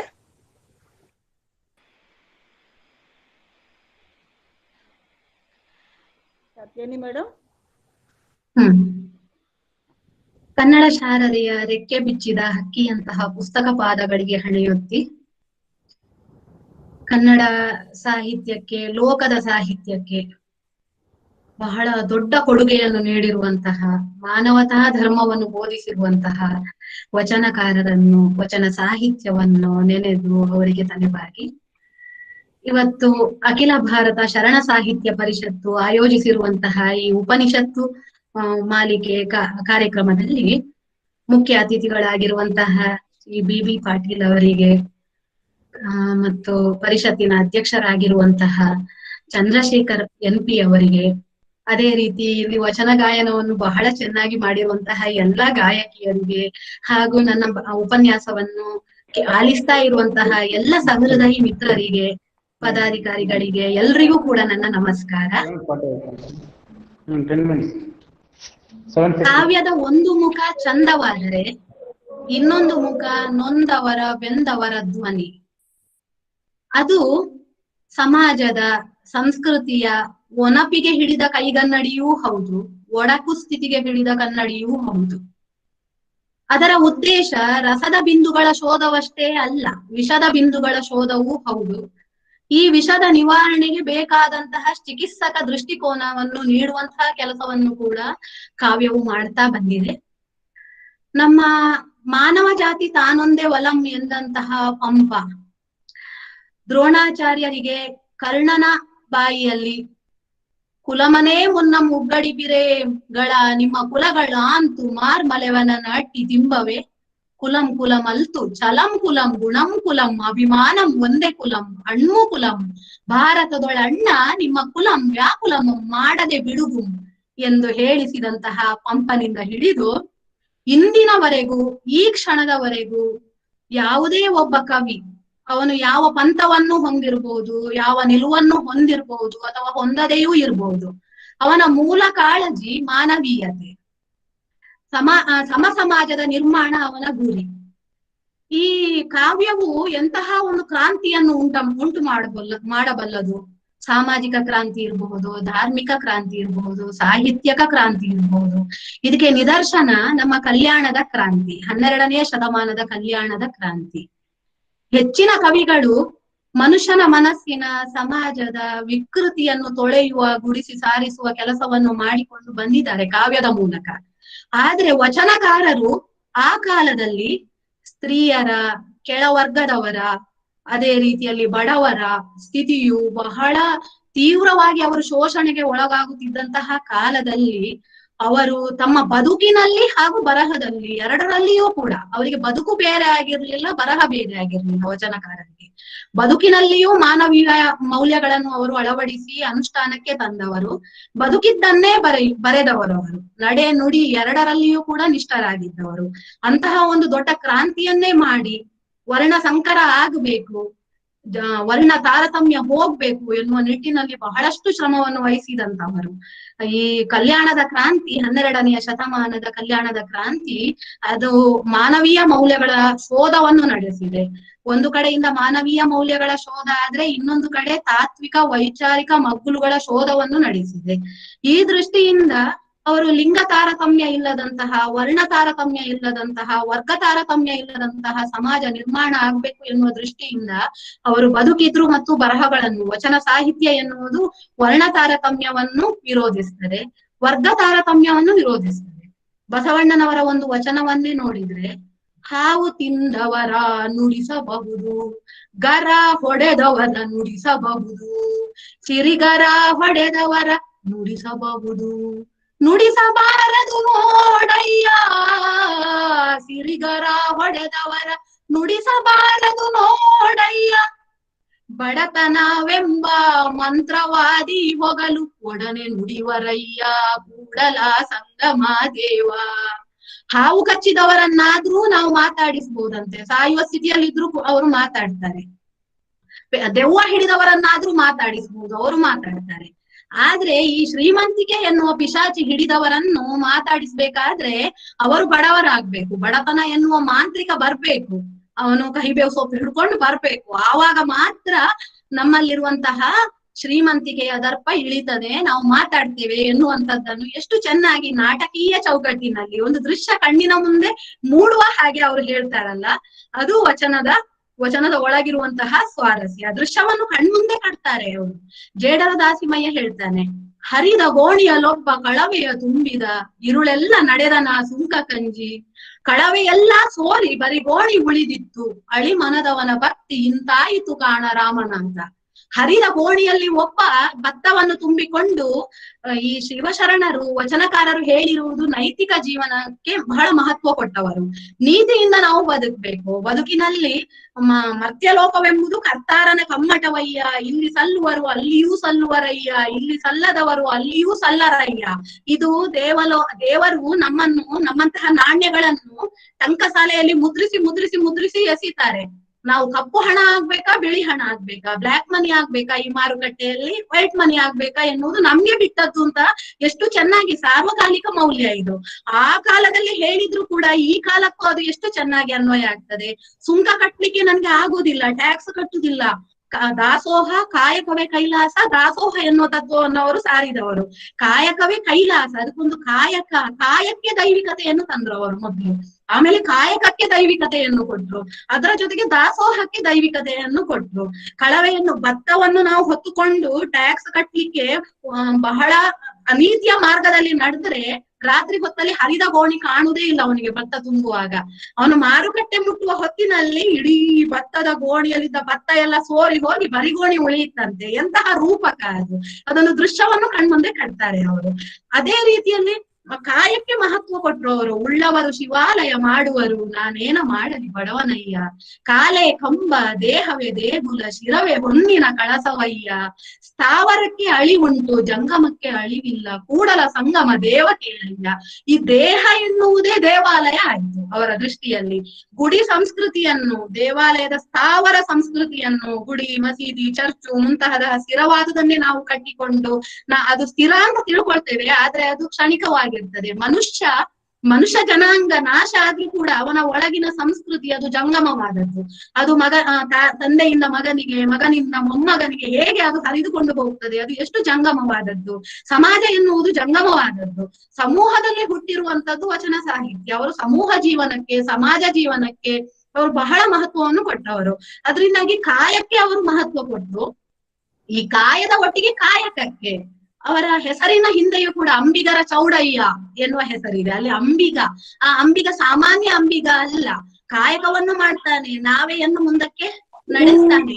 ಅದರ ಜೊತೆಗೆ ನಮ್ಮ ಇಲ್ಲಿಂದ ಈ ಭೂಮಿ ಮತ್ತು ಆಕಾಶದ ನಾವೆಯನ್ನು ಕೂಡ ಅದರ ನಡುವೆ ಒಂದು ಸಂಪರ್ಕವನ್ನು ಅತೀತದ ಕಡೆಗೆ ನಡೆಯುವಂತಹ ಅಂಬಿಗರ ಚೌಡಯ್ಯ. ಇಲ್ಲಿ ಅವರಿಗೆ ಬದುಕು ಎನ್ನುವುದು ಬದುಕು ಆಗಿತ್ತು, ಅದು ಅಧ್ಯಾತ್ಮ ಕೂಡ ಆಗಿತ್ತು, ಅತೀತ ಕೂಡ ಆಗಿತ್ತು. ವರ್ಣತಾರತಮ್ಯದ ಬಗ್ಗೆ ಬಸವಣ್ಣನವರು ಹೇಳಿದ ಮಾತು ಎಂತಹ ಮಾತು! ಚೆನ್ನಯ್ಯನ ಮನೆಯ ದಾಸಿಯ ಮಗನು, ಅದೇ ರೀತಿ ಕಕ್ಕಯ್ಯನ ಮನೆಯ ದಾಸಿಯ ಮಗಳು ಇಬ್ಬರೂ ಹೊಲಕ್ಕೆ ಬೆರಣಿಗೆ ಹೋಗಿ ಸಂಗಮ ಮಾಡಿದರು. ಅವರ ಮಗ ನಾನು, ಕೂಡಲ ಸಂಗಮ ದೇವ ಪ್ರಮಾಣ ಅಂತ ಹೇಳ್ತಾರೆ. ಅಲ್ಲಿ ವರ್ಣಸಂಕರ ಆಯ್ತು. ಎಂತಹ ನಮ್ಮ ಮೂಲವನ್ನು ಹುಡುಕುವವರು ಯಾರು? ಮನುಷ್ಯನ ಮೂಲವನ್ನು ಹುಡುಕಿದ್ರೆ ಯಾವ ಜಾತಿ ಯಾರು? ನಾವು ಹುಟ್ಟಿನಲ್ಲಿ ಬ್ರಾಹ್ಮಣ ಜಾತಿ, ಕ್ಷತ್ರಿಯ ಜಾತಿ, ಆ ಜಾತಿ ಈ ಜಾತಿ, ಇಂತಹ ಅಪ್ಪಮ್ಮನಿಗೆ ಹುಟ್ಟಿದ್ದೇವೆ ಅಂತ ಹೇಳ್ತೇವೆ. ಆದ್ರೆ ಅದರ ಮೂಲವನ್ನು ಹುಡುಕಿಕೊಂಡು ಹೋದ್ರೆ ಅದು ಏನಿರಬಹುದು ಎನ್ನುವುದೇ ನಮ್ಮ ಕಲ್ಪನೆಗೂ ಮೀರಿರುವಂತದ್ದು. ಇಂತಹ ಮಾತನ್ನು ಹೇಳಿದಂತಹ ನಮ್ಮ ಬಸವಣ್ಣನವರೇ ಇರ್ಬೋದು. ಇನ್ನು ಲಿಂಗ ತಾರತಮ್ಯದ ವಿರುದ್ಧ ನಮ್ಮ ಜೇಡರ ದಾಸಿಮಯ್ಯನು ಹೇಳಿರುವಂತಹ ಮಾತು, ನಡುವೆ ಸುಳಿಯುವ ಈ ಆಕಾರದಲ್ಲಿ ನಮ್ಮನ್ನು ಇವಳು ಹೆಣ್ಣು ಅವನು ಗಂಡು ಅಂತ ಹೇಳ್ಬೋದು, ಆದ್ರೆ ನಡುವೆ ಸುಳಿಯುವ ಆತ್ಮ ಗಂಡೋ ಹೆಣ್ಣು ಅಂತ ಕೇಳ್ತಾರೆ ಅವರು. ಇನ್ನು ಮಾಯೆ, ಹೆಣ್ಣು ಮಾಯೆ ಅಂತ ಹೇಳುವವರಿಗೆ ಉತ್ತರ ಕೊಡ್ತಾರೆ ನಮ್ಮ ಅಲ್ಲಮ ಪ್ರಭು. ಹೊನ್ನು ಮಾಯೆ ಎಂಬರು, ಹೊನ್ನು ಮಾಯೆ ಅಲ್ಲ. ಹೆಣ್ಣು ಮಾಯೆ ಎಂಬರು, ಹೆಣ್ಣು ಮಾಯೆ ಅಲ್ಲ. ಮಣ್ಣು ಮಾಯೆ ಎಂಬರು, ಮಣ್ಣು ಮಾಯೆ ಅಲ್ಲ. ಮನದ ಮುಂದಣ ಆಸೆ ಮಾಯೆ ಕಾರಣ ಗುಬೇಶ್ವರ ಅಂತ ಹೇಳಿ, ನಮ್ಮೊಳಗಿನ ಆಸೆಯೇ ನಮಗೆ ಮಾಯೆ, ನಮ್ಮ ಜೀವನಕ್ಕೆ ಅಡ್ಡಿ ಅಂತ ಹೇಳುವಂತಹ ಮಾತು ಇರ್ಬೋದು. ಅಕ್ಕ ಮಹಾದೇವಿ ಗಂಡಿಗೆ ಹೆಣ್ಣು, ಹೆಣ್ಣಿಗೆ ಗಂಡು ಪರಸ್ಪರ ಮಾಯೆ ಅಂತ ಹೇಳ್ತಾರೆ. ಇಂತಹ ತತ್ವಗಳನ್ನೆಲ್ಲ ನಾವು ವಚನಗಳಲ್ಲಿ ನೋಡ್ತಾ ಬಂದಿದ್ದೇವೆ. ಅದೇ ರೀತಿಯಲ್ಲಿ ಅಹಿಂಸೆ, ದಯವೇ ಧರ್ಮದ ಮೂಲವಯ್ಯ ಅಂತ ಹೇಳ್ತಾರೆ ಅವರು ವಚನಕಾರರು. ದಯವಿಲ್ಲದ ಧರ್ಮ ಏವುದಯ್ಯ, ದಯವೇ ಧರ್ಮದ ಮೂಲವಯ್ಯ, ದಯ ಬೇಕು ಸಕಲ ಪ್ರಾಣಿಗಳೆಲ್ಲರಲ್ಲಿ. ಅದು ಇಲ್ಲದಿದ್ರೆ ಕೂಡಲ ಸಂಗಯ್ಯ ಅಲ್ಲಿ ಇರುವುದೇ ಇಲ್ಲ ಅಂತ ಅವ್ರು ಹೇಳ್ತಾರೆ. ಇನ್ನೊಂದು ಕಡೆ ಹಬ್ಬಕ್ಕೆ ತಂದ ಹರಕೆಯ ಕುರಿ ತೋರಣಕ್ಕೆ ತಂದ ತಳಿರಮೆಂದಿತ್ತು, ಕೊಂದಹರು ಎಂಬುದನ್ನು ಅರಿಯದೆ ಬೆಂದೊಡಲ ಹೊರೆಯ ಹೋಯಿತು, ಅಂದಂದೇ ಹುಟ್ಟಿತ್ತು ಅಂದಂದೇ ಹೊಂದಿತ್ತು, ಕೊಂದವರು ಉಳಿದರೆ ಕೂಡಲ ಸಂಗಮ ದೇವ. ಈ ಸಾವು ಎನ್ನುವುದು ನಮ್ಮೆಲ್ಲರ ಹಿಂದೆ ಬೆನ್ನ ಹಿಂದೆ ಇರ್ತದೆ. ಹಾಗಿದ್ದು ನಾವು ಹಿಂಸೆ ಮಾಡ್ತೇವಲ್ಲ, ಅಹಿಂಸೆಯ ಮೇಲೆ, ದಯೆಯ ಮೇಲೆ, ಕರುಣೆಯ ಮೇಲೆ ನಿಂತುಕೊಂಡಂತಹ ಧರ್ಮ, ಬಹಳ ಸ್ಥಿರವಾಗಿ ನಿಂತಿರುವಂತಹ ಧರ್ಮ ವಚನ ಧರ್ಮ ಅಂತಲೇ ಹೇಳ್ಬೋದು. ಈ ದೃಷ್ಟಿಯಿಂದ ವಚನ ಸಾಹಿತ್ಯ ಮಾಡಿರುವಂತಹ ಕೆಲಸ ಬಹಳ ಶ್ರೇಷ್ಠವಾದದ್ದು ಅಂತ ನನ್ಗೆ ಅನಿಸ್ತದೆ. ಉಳಿ ಮುಟ್ಟಿದ ಲಿಂಗವ ಮನ ಮುಟ್ಟಬಲ್ಲುದೇ ಹೇಳ್ತಾರೆ. ಅಲ್ಲಿ ನೋಡಿ, ಗುಡಿ ಸಂಸ್ಕೃತಿ ಎನ್ನುವುದು ಬೇಡ. ಕಲ್ಲಿನ ಮೇಲೆ ಕೆಡಹಿದರೆ ಅದು ಆ ಕಲ್ಲು ದೇವರಾಗ್ಲಿಕ್ಕೆ ಸಾಧ್ಯ ಉಂಟಾ? ಉಳಿ ಮುಟ್ಟಿದ ಲಿಂಗ, ಎನಗೊಂದು ಲಿಂಗ ನಿನಗೊಂದು ಲಿಂಗ ಮನೆಗೊಂದು ಲಿಂಗ, ಸೋರಿತಲ್ಲ ಭಕ್ತಿ ಜಲವ ಕೂಡಿ ಉಳಿ ಮುಟ್ಟಿದ ಲಿಂಗವ ಮನ ಮುಟ್ಟಬಲ್ಲುದೇ ಗುಹೇಶ್ವರ ಅಂತ ಹೇಳುವಂತಹ ಅಲ್ಲಮನ ಮಾತೇ ಇರಬಹುದು. ಎಲ್ಲ ವಚನಕಾರರು ಮಾಡಿರುವಂತಹದ್ದು ಮಾನವೀಯ ಮೌಲ್ಯವನ್ನು. ಈಗ ನಾವು ಪ್ರಜಾಪ್ರಭುತ್ವ ಎನ್ನುವುದು ಎಷ್ಟೆಲ್ಲ ಸ್ವಾತಂತ್ರ್ಯ ನಮ್ಮ ಸಂವಿಧಾನ ಹೇಳಿದೆ, ವ್ಯಕ್ತಿ ಸ್ವಾತಂತ್ರ್ಯ, ವೃತ್ತಿ ಸ್ವಾತಂತ್ರ್ಯ, ಧಾರ್ಮಿಕ ಸ್ವಾತಂತ್ರ್ಯ, ಅಭಿವ್ಯಕ್ತಿ ಸ್ವಾತಂತ್ರ್ಯ, ಇದನ್ನು ಹಿಂದೆ 12ನೇ ಶತಮಾನದಲ್ಲಿಯೇ ವಚನಕಾರರು ನಮಗೆ ಹೇಳಿದ್ದಾರೆ. ಅವರು ವಿಶಾಲ, ಅದರಿಂದಾಗಿ ನಮ್ಗೆ ಕಾಣ್ತದೆ ಭಾರತೀಯ ಭಾಷೆಗಳಿಗೆ ಖಾಲಿ ಕನ್ನಡ ಭಾಷೆಯಲ್ಲಿರುವುದಲ್ಲ ವಚನಗಳು. ಭಾರತದ ಎಲ್ಲಾ ಭಾಷೆಗಳಿಗೂ ಅನುವಾದವಾಗಿ ಭಾರತದ ಹೊರಗೆ ಬೇರೆ ದೇಶಗಳಿಗೂ ಅದು ಅನುವಾದ ಆಗಬೇಕು. ಅವರವರ ಭಾಷೆಯಲ್ಲಿ ಮಕ್ಕಳಿಗೆ ಪಾಠ ಪುಸ್ತಕದಲ್ಲಿ 1, 2, 3 ವಚನಗಳು ಸಿಗಬೇಕು. ಹಾಗೆ ಸಿಕ್ಕಿದ್ರೆ ಮಕ್ಕಳಿಗೆ ನೀತಿ ಶಾಸ್ತ್ರದ ಅಧ್ಯಯನ ಮತ್ತೊಂದು ಬೇಡ. ಈ ವಚನಗಳ ಮೂಲಕವೇ ನೀತಿ ಅವರಿಗೆ ವೇದ್ಯ ಆಗ್ತದೆ ಅಂತ ನನ್ನ ಅನಿಸಿಕೆ. ಯಾಕೆಂದ್ರೆ ವಚನಕಾರರು ಹೇಳಿದ ಮಾನವತಾ ಧರ್ಮ ಅದು ವಿಶ್ವಾತ್ಮಕ ಮೌಲ್ಯ, ಇಡೀ ವಿಶ್ವಕ್ಕೆ ಅನ್ವಯವಾಗುವಂತಹ, ಈಗ ಯುದ್ಧ, ಹಿಂಸೆ, ಕ್ರೌರ್ಯ ಎಲ್ಲವೂ ಕೂಡಿರುವಂತಹ ಈ ಕಾಲದಲ್ಲಿ ಸಾರ್ವಕಾಲಿಕ ಮೌಲ್ಯ, ಎಲ್ಲಾ ಕಾಲಕ್ಕೂ ಅದು ಅನ್ವಯವಾಗುವಂತಹ ಮೌಲ್ಯ ಆಗಿರುವುದರಿಂದ ಅದು ಅನುವಾದ ಆಗ್ಬೇಕು. ಡಾಕ್ಟರ್ ಎಂ ಕಲ್ಬುರ್ಗಿ ಮಹಾ ಸಂಶೋಧಕರು, ಅವರ ಸಂಪಾದಕತ್ವದಲ್ಲಿ, ಪ್ರಧಾನ ಸಂಪಾದಕತ್ವದಲ್ಲಿ ನಮ್ಮ ತುಳು ಭಾಷೆಗೂ ಕೂಡ ವಚನ ಸಾಹಿತ್ಯ ಅನುವಾದ ಆಗಿದೆ. ಆ ವಚನ ಸಾಹಿತ್ಯದಲ್ಲಿ ತುಳುವಿನಲ್ಲಿ ನಾನು ಕೂಡ ಅನುವಾದ ಮಾಡಿದ್ದೆ ಬಹುಭಾಷಾ ಯೋಜನೆಯಲ್ಲಿ. ಆ ಬಸವ ಸಮಿತಿ ಬೆಂಗಳೂರು ಅವರು ಪ್ರಕಟಿಸಿದಂತಹ ಕೃತಿಯಲ್ಲಿ ಕೆಲವು ವಚನಗಳು ನಾನು ಕೂಡ ಅನುವಾದ ಮಾಡಿರುವಂತದ್ದಿದೆ. 3-4 ವಚನಗಳನ್ನು ನಾನು ಕನ್ನಡ ಹಾಗೂ ತುಳುವಿನಲ್ಲಿ ಅನುವಾದಗಳನ್ನು ಇಲ್ಲಿ ಓದ್ಲಿಕ್ಕೆ ಇಷ್ಟಪಡ್ತಾ ಇದ್ದೇನೆ. ದಯವಿಲ್ಲದ ಧರ್ಮವದು ಏವುದಯ್ಯ, ದಯಬೇಕು ಸಕಲ ಪ್ರಾಣಿಗಳು ಎಲ್ಲರಲ್ಲಿ, ದಯವೇ ಧರ್ಮದ ಮೂಲವಯ್ಯ, ಕೂಡಲ ಸಂಗಯ್ಯನಂತಲ್ಲದೆ ಒಲ್ಲನಯ್ಯ, ದಯದಾಂತಿ ಧರ್ಮವೂ ಅಯ್ಯ, ದಯನೇ ಬೋಡು ಸಕಲ ಪ್ರಾಣಿಲೆಡ ಮಾತೆರೆಡ್ಡ, ದಯನೇ ಧರ್ಮದ ಮೂಲ ಅಯ್ಯ, ಕೂಡಲ ಸಂಗಯ್ಯೆ ದಯೆ ಇಜ್ಜಿಡ ಒಲಿಯುಜ್ಜೆ ಅಯ್ಯ.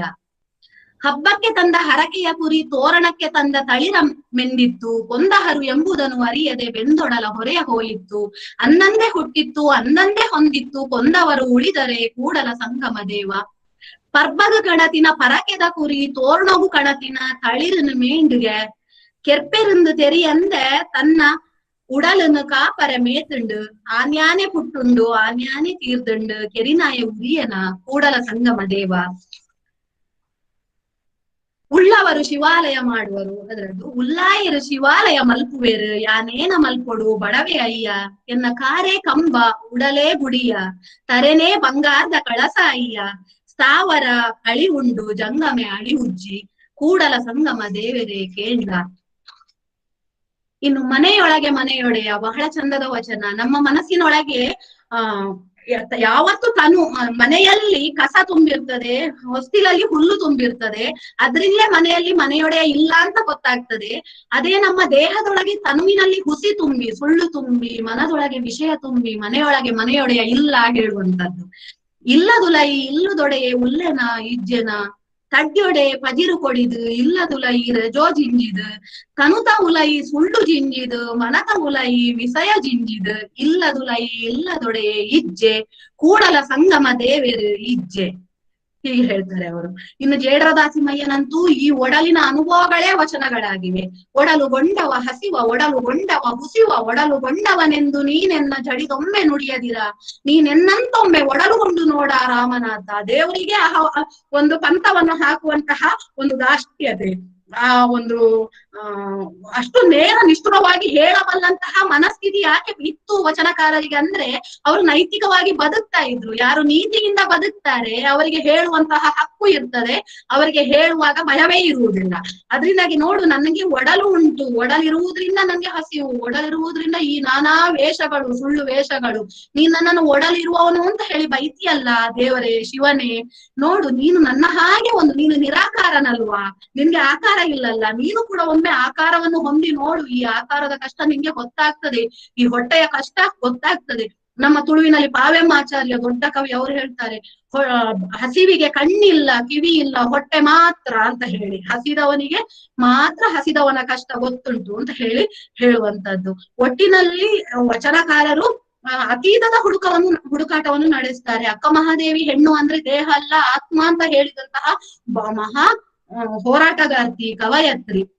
ಅವರು ಪ್ರಕೃತಿಯಲ್ಲಿ ಪ್ರತಿಯೊಂದರಲ್ಲಿಯೂ ಕೂಡ ಚಿಲಿಮಿಲಿ ಎಂದು ಓದುವಿ ಗಿಳಿಗಳಿರ ನೀವು ಕೇಳಿರೆ, ನೀವು ಕೇಳಿರೆ, ಸ್ವರವೆತ್ತಿ ಪಾಡುವ ಕೋಗಿಲೆಗಳಿರ ನೀವು ಕಾಣಿರೆ, ನೀವು ಕಾಣಿರೆ, ಎರಗಿ ಬಂದಾಡುವ ತುಂಬಿಗಳಿರ ನೀವು ಕಾಣಿರೆ, ನೀವು ಕಾಣಿರೆ, ಎನ್ನ ಚೆನ್ನ ಮಲ್ಲಿಕಾರ್ಜುನ ಎಲ್ಲಿಹ ಎಂಬುದ ನೀವು ಕೇಳಿರೆ. ಈ ರೀತಿಯಲ್ಲಿ ಇನ್ನು ಅನುಭವ ಮಂಟಪದಲ್ಲಿ ವಚನಕಾರರು ಎಲ್ಲ ಆ ಕಾಲದಲ್ಲಿ ಅಕ್ಕ ಮಹಾದೇವಿ ಮನೆಯನ್ನು ಬಿಟ್ಟು, ಸಂಸಾರವನ್ನು ಬಿಟ್ಟು, ಕೇಶದಲ್ಲಿ ದೇಹವನ್ನು ಮುಚ್ಚಿಕೊಂಡು ಅನುಭವ ಮಂಟಪಕ್ಕೆ ಬಂದು ಶರಣೆಯರ ಜೊತೆಗೆ ಕುಳಿತು ಚರ್ಚೆಯನ್ನು ಮಾಡಿದ್ರು, ವೈಚಾರಿಕವಾದಂತಹ ಮಂಥನ ನಡೆಸಿದ್ರು ಅಂದ್ರೆ ಆ ಕಾಲದಲ್ಲಿ ಹಾಗಾದ್ರೆ ಶರಣೆಯರು ಎಷ್ಟು ವಿಶಾಲ ಮನಸ್ಸಿನವರು ಎನ್ನುವಂಥದ್ದು, ಅವರ ದೃಷ್ಟಿಕೋನ ಎಷ್ಟು, ಜೀವನ ದೃಷ್ಟಿ ಎಷ್ಟು ವಿಶಾಲವಾಗಿತ್ತು ಎನ್ನುವುದಕ್ಕೆ ಇದು ದ್ಯೋತಕ. ಇವತ್ತು ನನ್ಗೆ ಮಾತಾಡ್ಲಿಕ್ಕೆ 15 ನಿಮಿಷಕ್ಕಿಂತ ಜಾಸ್ತಿ ಮಾತಾಡಿದ್ರೆ ಕಾಣ್ಬೇಕು, ಮಾತಾಡ್ಲಿಕ್ಕೆ ಅವಕಾಶವನ್ನು ಮಾಡಿಕೊಟ್ಟಂತಹ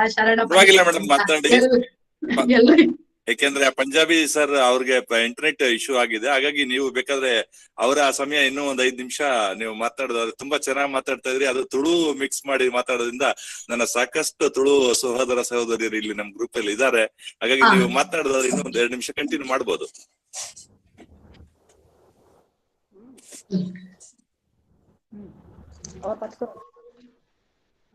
ಇವರು ವಚನಕಾರರು ನಾನ್ ಹೇಳಿದೆ ಅವಾಗ ಕಾಯಕ ಸಂಸ್ಕೃತಿಯನ್ನು ಹೇಳಿದ್ರು. ಕಾಯಕವೇ ಕೈಲಾಸ, ಕಾಯಕವನ್ನು ಮಾಡ್ಬೇಕು, ನಾವು ದೈಹಿಕವಾಗಿ ನಾವು ದುಡಿಬೇಕು, ಶ್ರಮಜೀವಿಗಳಾಗ್ಬೇಕು. ಶ್ರಮಜೀವಿಗಳಾಗಿ ದೈಹಿಕ ಶ್ರಮದಲ್ಲಿಯೇ ದುಡಿಮೆಯಲ್ಲಿಯೇ ನಾವು ಖುಷಿಯನ್ನು ಹೊಂದಬೇಕು ಮತ್ತು ನೀತಿಯಿಂದ ಬದುಕಬೇಕು ಎನ್ನುವಂಥದ್ದನ್ನು ವಚನಕಾರರು ಆ ಕಾಲದಲ್ಲಿ ಹೇಳಿದ್ರು. ಮತ್ತು ನಮ್ಮ ಕೂಡಿಡುವುದನ್ನು ಅವರು ಸಂಪತ್ತು ಯಾವಾಗ್ಲೂ ಸಮಾನವಾಗಿ ಹಂಚಿಕೆ ಆಗ್ಬೇಕು ಎನ್ನುವುದವರ ದೃಷ್ಟಿಕೋನವಾಗಿತ್ತು. ಕೂಡಿಡುವುದನ್ನು ಅವರು ಯಾವತ್ತೂ ಇಷ್ಟಪಡ್ಲಿಲ್ಲ. ಈ ದೃಷ್ಟಿಯಿಂದ ಅವರು ಒಂದು ಭಾಗವನ್ನು ದಾಸೋಹಕ್ಕೆ, ಅನ್ನದಾನಕ್ಕೆ ವಿನಿಯೋಗ ಮಾಡ್ಬೇಕು ಅಂತ ಹೇಳ್ತಾರೆ.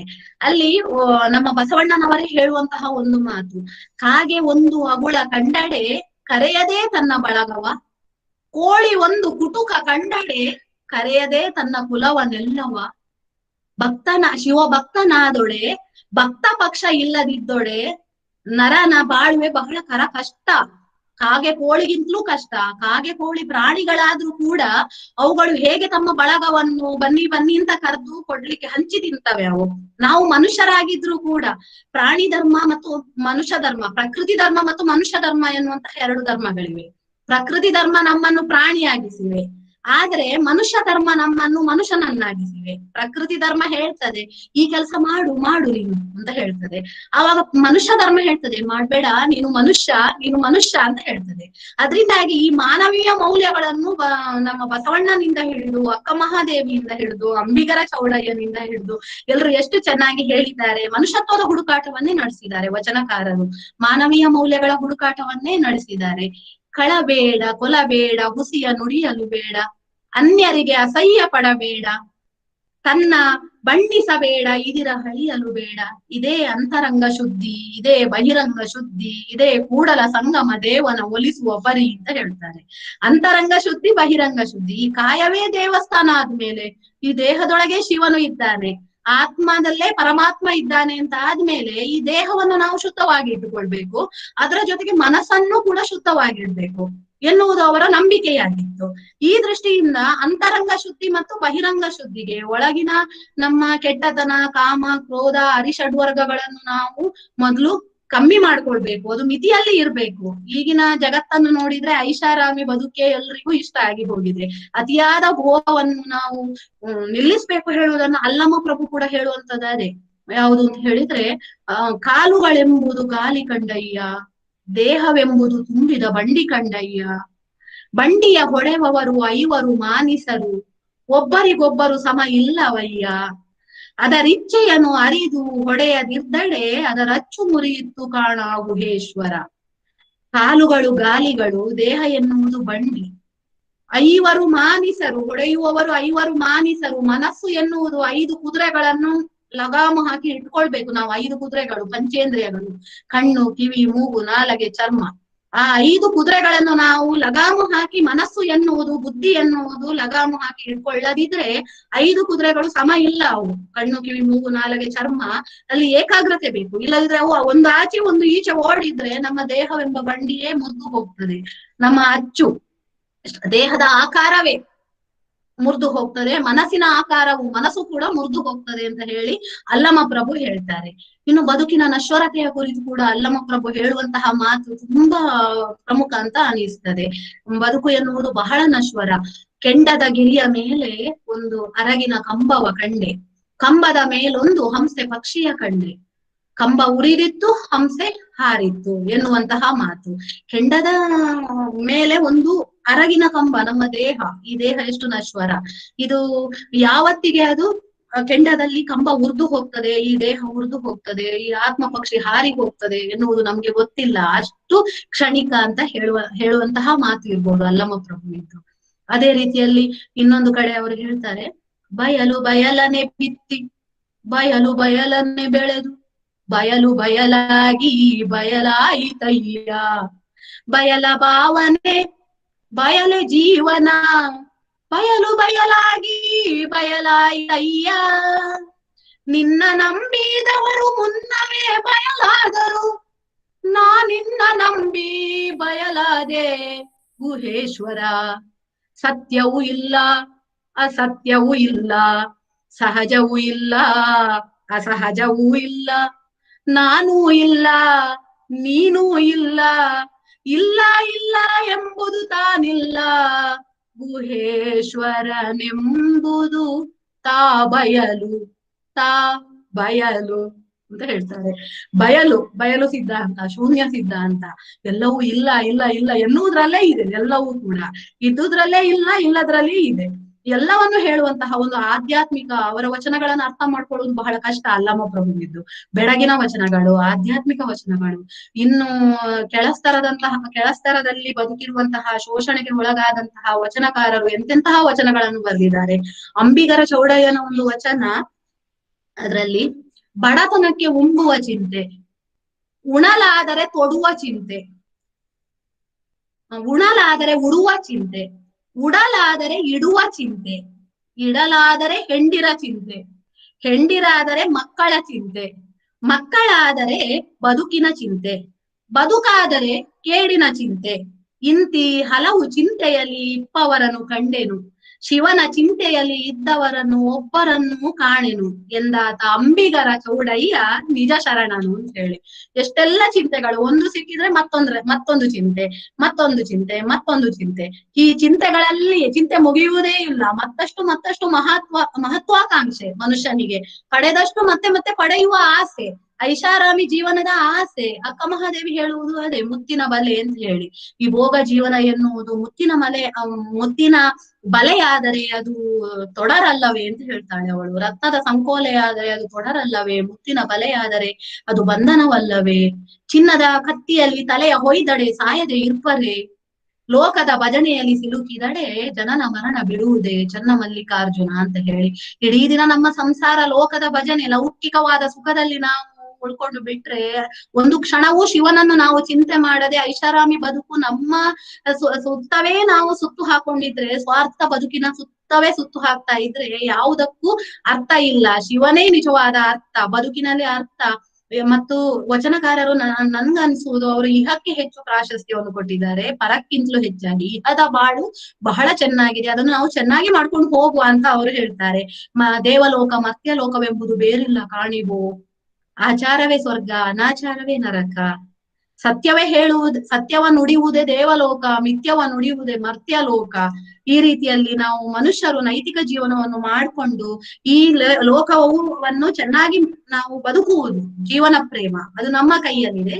ಅದು ನೀತಿಯಿಂದ ಬದುಕಿದ್ರೆ, ಅತಿರೇಕ ಆಸೆ ಇಲ್ಲದಿದ್ರೆ ಮನುಷ್ಯನು ಹೇಗೆ ಬೇಕಾದ್ರೂ ಚೆನ್ನಾಗಿ ಬದುಕಬಹುದು. ಪರ ಬೇಕು ಅಂತ ಇಲ್ಲ ಅವನಿಗೆ. ಇಹದಲ್ಲಿಯೇ ಎಲ್ಲವೂ ಇದೆ, ಇಹದಲ್ಲಿಯೇ ಅವನ ದೇಹದಲ್ಲಿಯೇ ಈಶ್ವರನು ಇದ್ದಾನೆ, ಶಿವನು ಸಿಗ್ತಾನೆ ಎನ್ನುವಂತಹ ಬಹಳ ದೊಡ್ಡ ತತ್ವವನ್ನು ಅವರು ಹೇಳಿದ್ದಾರೆ. ಈ ಕಾಲದಲ್ಲಿ ಅದು ಸಾರ್ವಕಾಲಿಕ ಮೌಲ್ಯ ಅಂತ ನಮ್ಗೆ ಅನಿಸ್ತದೆ. ಯಾಕೆಂತ ಹೇಳಿದ್ರೆ ಸರ್ವಕಾಲಕ್ಕೂ ಅನ್ವಯ. ನಮ್ಮ ಜೀವನದ ಆಸೆಗಳು ಜಾಸ್ತಿ ಆಗ್ತಾ ಇರುವಂತಹ, ಹಿಂಸೆಗಳು ಜಾಸ್ತಿ ಆಗ್ತಾ ಇರುವಂತಹ ಈ ಕಾಲದಲ್ಲಿ ನೀತಿ ಎನ್ನುವುದು ವಚನಗಳಲ್ಲೇ ಇರುವುದರಿಂದ ವಚನಗಳು ಕಾಲೇಜು ಮಕ್ಕಳಿಗೂ ಸಿಗ್ಬೇಕು, ಮಕ್ಕಳಿಗೆ ಸಿಗ್ಬೇಕು. ಇದು ನನ್ನ ದೃಷ್ಟಿಕೋನ. ಎಲ್ಲಾ ಭಾಷೆಗೂ ಅನುವಾದ ಆಗ್ಬೇಕು. ಧನ್ಯವಾದಗಳು ಡಾಕ್ಟರ್ ಕಾತ್ಯಾಯಿನಿ ಮೇಡಮ್ಗೆ. ತುಂಬಾ ಚೆನ್ನಾಗಿ ಮಾತಾಡಿದ್ರಿ. ಧನ್ಯವಾದ. ತುಂಬಾ ಅದ್ಭುತವಾದಂತಹ ಒಂದು ವಿಚಾರ ಮಂಡನೆ ಮಾಡಿದ್ರಿ. ಜೊತೆಗೆ ನಿಮ್ಮ ಮಾತುಗಳ ಮೂಲಕ ಏನು ಭಾರತೀಯ ಭಾಷೆಗಳಲ್ಲಿ ಮುಖ್ಯವಾಗಿ ತುಳು ಬಗೆಗೆ, ಏಕೆಂದ್ರೆ ನಮ್ಮ ಒಂದು ಕರ್ನಾಟಕದ ಮಟ್ಟಿಗೆ ಹೇಳುದಾದ್ರೆ ಕನ್ನಡ ಮತ್ತೆ ತುಳು ಎಲ್ಲವೂ ಪಂಚ ದ್ರಾವಿಡ ಭಾಷೆಗಳು. ಸೊ ಈ ಪಂಚ ದ್ರಾವಿಡ ಭಾಷೆಗಳಲ್ಲಿ ನಾವು ಮೊದಲನೇದಾಗಿ ನಿಮ್ಮ ಒಂದು ವಿಚಾರಣೆ ನಾವು ಮಂಡಿಸೋದು ತುಂಬಾನೇ ಚೆನ್ನಾಗಿ ಮಾಡಿದ್ರಿ. ತುಂಬಾ ಚೆನ್ನಾಗಿ, ಒಳ್ಳೆ ಗಾಯಕಿ ಕೂಡ ಹೌದು. ನೀವು ತುಂಬಾ ಚೆನ್ನಾಗಿ ಹೇಳಿದ್ರಿ. ಹಲವಾರು ವಚನಕಾರರುಗಳನ್ನ ಕೋಟ್ ಮಾಡ್ತಾ ನಮ್ಗೆ ಈ ಒಂದು ವಚನ ಸಾಹಿತ್ಯದ ಮೌಲ್ಯವನ್ನ ನೀವು ತಿಳಿಸ್ಕೊಟ್ರಿ. ತುಂಬಾ ಧನ್ಯವಾದಗಳು. ಮತ್ತೆ ನೀವು ಮಾತನಾಡ್ತಾ ಇದ್ದಾಗೇನೆ ನಮ್ಮ ಮುಖ್ಯ ಅತಿಥಿಗಳಾಗಿರ್ತಕ್ಕಂತಹ ಮಾನ್ಯ ಸಂಸದರು, ಲೋಕಸಭಾ ಸದಸ್ಯರು ಶ್ರೀಯುತ ಸನ್ಮಾನ್ಯ ಬೇಬಿ ಪಾಟೀಲ್ ಸರ್ ನಮ್ಮನ್ನ ಜಾಯ್ನ್ ಆಗಿದ್ದಾರೆ. ಸರ್, ನಿಮ್ಗೆ ಸ್ವಾಗತ ಸರ್. ನಮ್ಮ ಇಡೀ ಅಖಿಲ ಭಾರತ ಶರಣ ಸಾಹಿತ್ಯ ಪರಿಷತ್ತಿನ ದೆಹಲಿ ಘಟಕದ ವತಿಯಿಂದ ನಿಮ್ಮನ್ನ ಸ್ವಾಗತಿಸ್ತೇವೆ. ಈಗ ಮತ್ತೆ ಮೈಥಿಲಿ ಮೇಡಮ್, ನಿಮ್ಮ ಕಾರ್ಯಕ್ರಮ ಏನಿದೆ ಮುಂದುವರ್ಸ್ಕೊಂಡೋಗಿ. ನಾ ಸ್ವಾಗತಿಸ್ತೀನಿ. ಇವತ್ತಿನ ನಮ್ಮ ಕಾರ್ಯಕ್ರಮದ ಮುಖ್ಯ ಅತಿಥಿಯಾಗಿರುವ ಶ್ರೀ ಬಿ ಪಾಟೀಲ್ ಅವರನ್ನು ಪರಿಚಯಿಸಲು ನಮ್ಮ ಶರಣು ಸಾಹಿತ್ಯ ಪರಿಷತ್ತು ನವದೆಹಲಿಯ ಪ್ರಧಾನ ಕಾರ್ಯದರ್ಶಿಯಾಗಿರುವ ಶ್ರೀ ಡಾಕ್ಟರ್ ಗುರುರಾಜ್ ಅವರನ್ನು ಆಹ್ವಾನಿಸುತ್ತೇನೆ.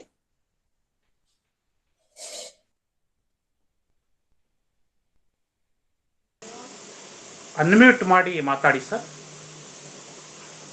ಮ್ಯೂಟ್ ಆಗಿದೆ, ಅನ್ಮ್ಯೂಟ್ ಮಾಡಿ ಮಾತಾಡಿ.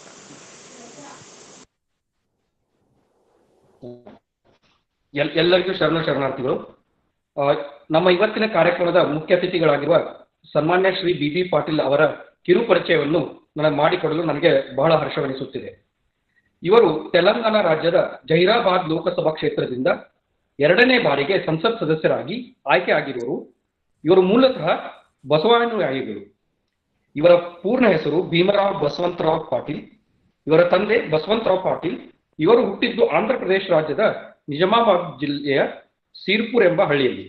ಇವರು ತಮ್ಮ ಪ್ರಾಥಮಿಕ ಶಿಕ್ಷಣ ಹೈದರಾಬಾದಿನ ಗೌಳಿಗುಡ ಎಂಬಲ್ಲಿ ಪೂರೈಸಿದರು. ಇವರು ಪರ್ಬಾನಿ ವಿಶ್ವವಿದ್ಯಾಲಯದಿಂದ BSc ಅಗ್ರಿಕಲ್ಚರ್ ಪದವಿಯನ್ನು ಪಡೆದಿದ್ದಾರೆ. ಇವರ ಪತ್ನಿ ಅರುಣಾ ಪಾಟೀಲ್. ಇವರಿಗೆ ಅಭಿಷೇಕ್ ಪಾಟೀಲ್ ಎಂಬ ಮಗ ಹಾಗೂ ಅಭಿಲಾಷ ಪಾಟೀಲ್ ಎಂಬ ಮಗಳಿದ್ದಾರೆ. ಸನ್ಮಾನ್ಯ ಶ್ರೀ ಬಿ ಪಾಟೀಲ್ ಅವರು 10 ಹಲವು ಸಾಮಾಜಿಕ ಶೈಕ್ಷಣಿಕ ಕಾರ್ಯಗಳನ್ನು ಕೈಗೆತ್ತಿಕೊಂಡು ಸಮಾಜದ ಸೇವೆಯಲ್ಲಿ ತೊಡಗಿದ್ದಾರೆ. ಮುಖ್ಯವಾಗಿ ಇವರು ಉಚಿತ ಆರೋಗ್ಯ ಶಿಬಿರಗಳನ್ನು ತೆಲಂಗಾಣ, ಆಂಧ್ರ ಪ್ರದೇಶ ಮತ್ತು ನೆರೆಹೊರೆಯ ರಾಜ್ಯಗಳಲ್ಲಿ ಏರ್ಪಡಿಸುತ್ತಿಕೊಂಡು ಬರುತ್ತಿದ್ದಾರೆ. ಇವರು ಇವತ್ತಿನ ನಮ್ಮ ಕಾರ್ಯಕ್ರಮದಲ್ಲಿ ಮುಖ್ಯ ಅತಿಥಿಗಳಾಗಿ ನಮ್ಮ ಜೊತೆಗಿರುವುದು ನಮಗೆಲ್ಲರಿಗೂ ಬಹಳ ಸಂತೋಷ ತಂದಿದೆ. ಅವರನ್ನು ಮತ್ತೊಮ್ಮೆ ನಾನು ನಮ್ಮ ಕಾರ್ಯಕ್ರಮಕ್ಕೆ ಸಹರ್ಷದಿಂದ ಸ್ವಾಗತಿಸುತ್ತೇನೆ. ಧನ್ಯವಾದಗಳು ಡಾಕ್ಟರ್ ಗುರುರಾಜ್ ಅವರಿಗೆ. ನೀವಿನ್ನು ಡ್ಯೂಟಿಲೇ ಇದ್ದೀರಾ ಅನ್ಸುತ್ತಲ್ವಾ? ಹೌದು, ಹಾಸ್ಪಿಟಲ್ ಅಲ್ಲೇ ಇದ್ದೇನೆ. ಗೊತ್ತಾಗುತ್ತೆ. ಧನ್ಯವಾದಗಳು. ಪಾಟೀಲ್ ಸರ್.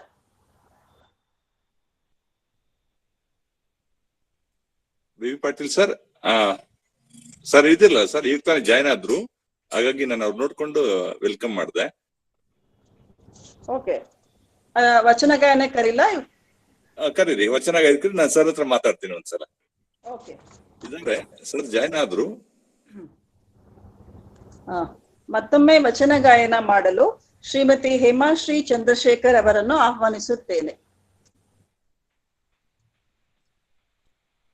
ಎಲ್ಲರಿಗೂ ಶರಣಾರ್ಥಿ. ಕನ್ನಡದ ಪ್ರಥಮ ಕವಿಯತ್ರಿ ಅಕ್ಕ ಮಹಾದೇವಿ ಅವರ ಒಂದು ವಚನ ಇವತ್ತು ಹೇಳ್ತಾ ಇದ್ದೀನಿ. ಇವರ ಅಂಕಿತ ನಾಮ ಚನ್ನಮಲ್ಲಿಕಾರ್ಜುನ. ಬೆಟ್ಟದ ಮೇಲೊಂದು ಮನೆಯ ಮಾಡಿ, ಬೆಟ್ಟದ ಮೇಲೊಂದು ಮನೆಯ ಮಾಡಿ, ಮೃಗಗಳಿಗೆ ಅಂಜಿದೋಡೆಂತಯ್ಯ, ಮೃಗಗಳಿಗೆ ಅಂಜಿದೋಡೆಂತಯ್ಯ. ಸಮುದ್ರದ ತಡಿಯಲೊಂದು ಮನೆಯ ಮಾಡಿ, ಸಮುದ್ರದ ತಡಿಯಲೊಂದು ಮನೆಯ ಮಾಡಿ, ನೊರೆತೊರೆಗಳಿಗಂಜಿದೋಡೆಂತಯ್ಯ, ನೊರೆತೊರೆಗಳಿಗಂಜಿದೋಡೆಂತಯ್ಯ. ಸಂತೆಯ ಒಳಗೊಂದು ಮನೆಯ ಮಾಡಿ, ಸಂತೆಯ ಒಳಗೊಂದು ಮನೆಯ ಮಾಡಿ, ಶಬ್ದಕ್ಕೆ ನಾಚಿದೋಡೆಂತಯ್ಯ, ಶಬ್ದಕ್ಕೆ ನಾಚಿದೋಡೆಂತಯ್ಯ. ಚನ್ನಮಲ್ಲಿಕಾರ್ಜುನ ದೇವ ಕೇಳಯ್ಯ, ಚನ್ನಮಲ್ಲಿಕಾರ್ಜುನ ದೇವ ಕೇಳಯ್ಯ. ಲೋಕದೊಳಗೆ ಹುಟ್ಟಿದ ಬಳಿಕ, ಲೋಕದೊಳಗೆ ಹುಟ್ಟಿದ ಬಳಿಕ, ಸ್ತುತಿ ನಿಂದೆಗಳು ಬಂದರೆ, ಸ್ತುತಿ ನಿಂದೆಗಳು ಬಂದರೆ, ಮನದಲ್ಲಿ ಕೋಪವ ತಾಳದೆ ಸಮಾಧಾನಿಯಾಗಿರಬೇಕು. ಮನದಲ್ಲಿ ಕೋಪವ ತಾಳದೆ ಸಮಾಧಾನಿಯಾಗಿರಬೇಕು, ಸಮಾಧಾನಿಯಾಗಿರಬೇಕು, ಸಮಾಧಾನಿಯಾಗಿರಬೇಕು. ಧನ್ಯವಾದಗಳು. ಧನ್ಯವಾದಗಳು ಹೇಮಾಶ್ರೀ ಚಂದ್ರಶೇಖರ್ ಅವರಿಗೆ. ಈಗ ಶ್ರೀಮತಿ ಆರಾಧನಾ ಕೆಸಿ ಅವರಿಂದ ಕೂಡ ವಚನ ಗಾಯನ. ಎಲ್ಲರಿಗೂ ಶರಣು ಶರಣಾರ್ಥಿ. ನಾನು ಬಸವಣ್ಣವರ ವಚನವನ್ನು ಪ್ರಸ್ತುತಪಡಿಸುತ್ತಿದ್ದೇನೆ. ವಚನದಲ್ಲಿ ನಾಮಾಮೃತ ತುಂಬಿ, ನಯನದಲ್ಲಿ ನಿಮ್ಮ ಮೂರುತಿ ತುಂಬಿ, ವಚನದಲ್ಲಿ ನಾಮಾಮೃತ ತುಂಬಿ, ಮನದಲ್ಲಿ ನಿಮ್ಮ ನೆನವು ತುಂಬಿ, ಮನದಲ್ಲಿ ನಿಮ್ಮ ನೆನವು ತುಂಬಿ, ಕಿವಿಯಲ್ಲಿ ನಿಮ್ಮ ಕೀರುತಿ ತುಂಬಿ, ವಚನದಲ್ಲಿ ನಾಮಾಮೃತ ತುಂಬಿ, ಕೂಡಲ ಸಂಗಮ ದೇವ ನಿಮ್ಮ ಚರಣ ಕಮಲದೊಳಗಾನು ತುಂಬಿ, ಕೂಡಲ ಸಂಗಮ ದೇವ ನಿಮ್ಮ ಚರಣ ಕಮಲದೊಳಗಾನು ತುಂಬಿ, ವಚನದಲ್ಲಿ ನಾಮಾಮೃತ ತುಂಬಿ, ನಯನದಲ್ಲಿ ಮೂರ್ತಿ ತುಂಬಿ, ವಚನದಲ್ಲಿ ನಾಮಾಮೃತ ತುಂಬಿ. ಧನ್ಯವಾದಗಳು.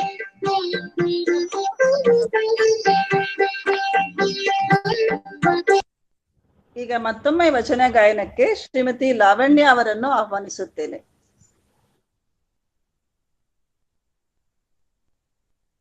ಲಾವಣ್ಯ ಅವರಿದ್ದಾರಾ?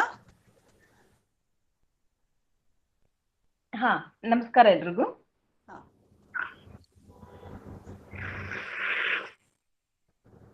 ನಾನು ಇವತ್ತು ಬಸವಣ್ಣನವರ ಒಂದು ವಚನವನ್ನ ವಾಚನ ಮಾಡ್ತಾ ಇದ್ದೀನಿ, ಹಾಗೂ ಆ ವಚನದ ಭಾವಾರ್ಥವನ್ನು ಸಹ ಹೇಳ್ತೀನಿ. ವಿಡಿಯೋ ಆನ್ ಮಾಡಿ ಮೇಡಮ್.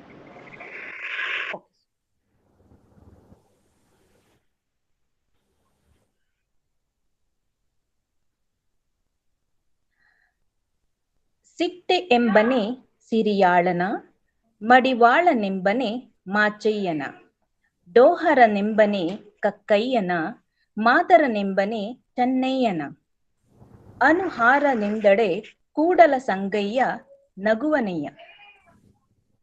ಸೆಟ್ಟೆನೆಂಬನೆ ಸಿರಿಯಾಳನ, ಮಡಿವಾಳನೆಂಬನೆ ಮಾಚಯ್ಯನ, ಡೋಹರನೆಂಬನೆ ಕಕ್ಕಯ್ಯನ, ಮಾದರನೆಂಬನೆ ಚೆನ್ನಯ್ಯನ, ಅನುಹಾರನೆಂದಡೆ ಕೂಡಲ ಸಂಗಯ್ಯ ನಗುವನಯ್ಯ. ಅಂದ್ರೆ ಜಾತಿಯಿಂದ ಹಿರಿತನ ಬರೋದಿಲ್ಲವೆಂದು, ವ್ಯಕ್ತಿಯಿಂದ ಆಚಾರದಿಂದ ಚಿತ್ತ ಶುದ್ಧಿಯಿಂದ ಹೀನ ಉತ್ತಮ ಜಾತಿಗಳ ನಿರ್ಣಯವಾಗುತ್ತದೆಂದು ತಿಳಿಸಿ ಹೊಲೆಯರೆಂದು ಒಂದು ಪಂಗಡದವರಿಗೆ ಹೆಸರಿಟ್ಟು ಅವರನ್ನು ವ್ಯವಹಾರ ಬಾಹಿರವನ್ನಾಗಿ ಮಾಡುವ ಕಾರ್ಯವನ್ನು ಖಂಡಿಸಿದ್ದಾರೆ.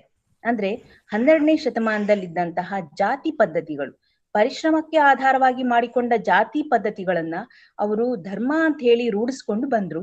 ಆ ಜಾತಿ ಪದ್ಧತಿಯಲ್ಲಿಯೂ ಸಹ ನೀನ್ ಮೇಲು ಜಾತು, ನೀನ್ ಮೇಲು ಜಾತಿ, ನೀನು ಕೆಳ ಜಾತಿ ಅನ್ನೋ ಒಂದು ವಿಭಾಗವನ್ನ ಮಾಡ್ಕೊಂಡು ಮೇಲು ಮತ್ತು ಕೆಳಗೆ ಜಾತಿಯ ಅನ್ನೋ ಒಂದು ತಾರತಮ್ಯ ಮಾಡ್ಕೊಂಡು ಬಂದ್ರು. ಅದನ್ನ ಇಲ್ಲಿ ಬಸವಣ್ಣನವರು ಖಂಡಿಸ್ತಾರೆ. ನಾವ್ ಏನೇ ಇಲ್ಲಿ ಮಾಡಿದ್ರು ನಮ್ಮ ತಪ್ಪುಗಳಿಗೆ ನಾವು ಇಲ್ಲಿ ಮೇಲ್ಜಾತಿ ಕೆಳಜಾತಿ ಅಂತ ತಾರತಮ್ಯ ಮಾಡಿದ್ರೆ ನಮ್ಮ ಮೇಲಿರುವಂತಹ ಶಿವ ನಮ್ಮನ್ನ ಎಂದಿಗೂ ಕ್ಷಮಿಸೋದಿಲ್ಲ ಅನ್ನೋದು ಈ ನಮ್ಮ ವಚನದ ಸಾರ ಆಗಿದೆ. ಇಲ್ಲಿ ಸಮಾಜದ ಮೂಲಕ ಹುಟ್ಟಿಕೊಂಡು ಬಂದಂತಹ ಕಲ್ಪನೆ ಈ ವಚನ. ಇಷ್ಟು ಹೇಳೋದಕ್ಕೆ ನನಗೆ ಅವಕಾಶ ಮಾಡಿಕೊಟ್ಟಿದ್ದಕ್ಕೆ ನಿಮ್ಮೆಲ್ಲರಿಗೂ ಧನ್ಯವಾದಗಳು. ನಮಸ್ಕಾರ. ಧನ್ಯವಾದಗಳು ಶ್ರೀಮತಿ ಲಾವಣ್ಯ ಅವರಿಗೆ. ಧನ್ಯವಾದಗಳು. ನಾನು ಒಂದು ವಚನವನ್ನು ವಾಚನ ಮಾಡುತ್ತೇನೆ.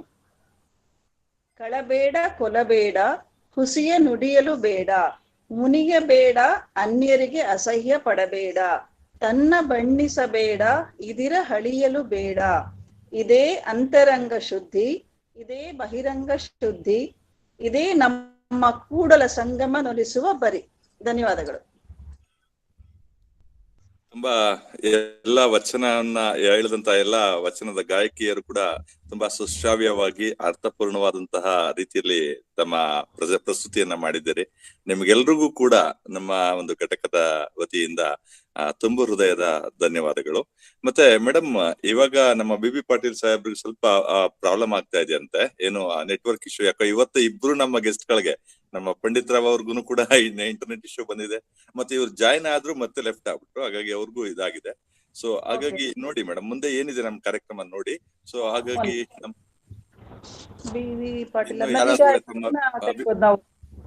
ನಮ್ಮ ತಾಂತ್ರಿಕ ಸಹಯೋಗ ನೀಡಿದಾರಲ್ಲ ಅವ್ರನ್ನ ಕರೀಲಾ? ಕರೀರಿ ಮೇಡಮ್.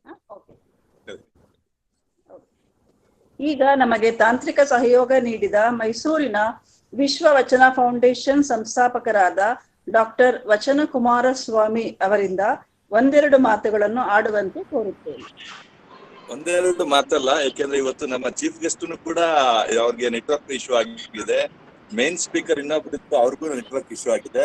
ಹಾಗಾಗಿ ಕಾತ್ಯಾಯನಿ ಮೇಡಮ್ ಅವರು ಹೇಗೆ ಮಾತಾಡೋದು, ನೀವು ಕೂಡ ತುಂಬಾ ಆರಾಮವಾಗಿ ನೀವು ಮಾತಾಡಿ ಸರ್. ಸೊ 4-6 ಮಾತುಗಳನ್ನ ಮಾತಾಡಿ, ನೀವೇನು ವಚನ ಸಾಹಿತ್ಯದ ಒಂದು ಪ್ರಸಾರದಲ್ಲಿ ತೊಡಗಿದ್ದೀರಿ, ಅದ್ರ ಬಗ್ಗೆ ನಮಗೂ ಕೂಡ ಒಂದು ಟಿಪ್ಸ್ ಕೊಡಿ, ಹೇಗ್ ಮಾಡಬಹುದು ಅಂತ ಹೇಳಿ. ಬನ್ನಿ ಸರ್ ಕಾರ್ಯಕ್ರಮಕ್ಕೆ. ಓಂ ಶ್ರೀ ಗುರುಬಸವಲಿಂಗಾಯ ನಮಃ.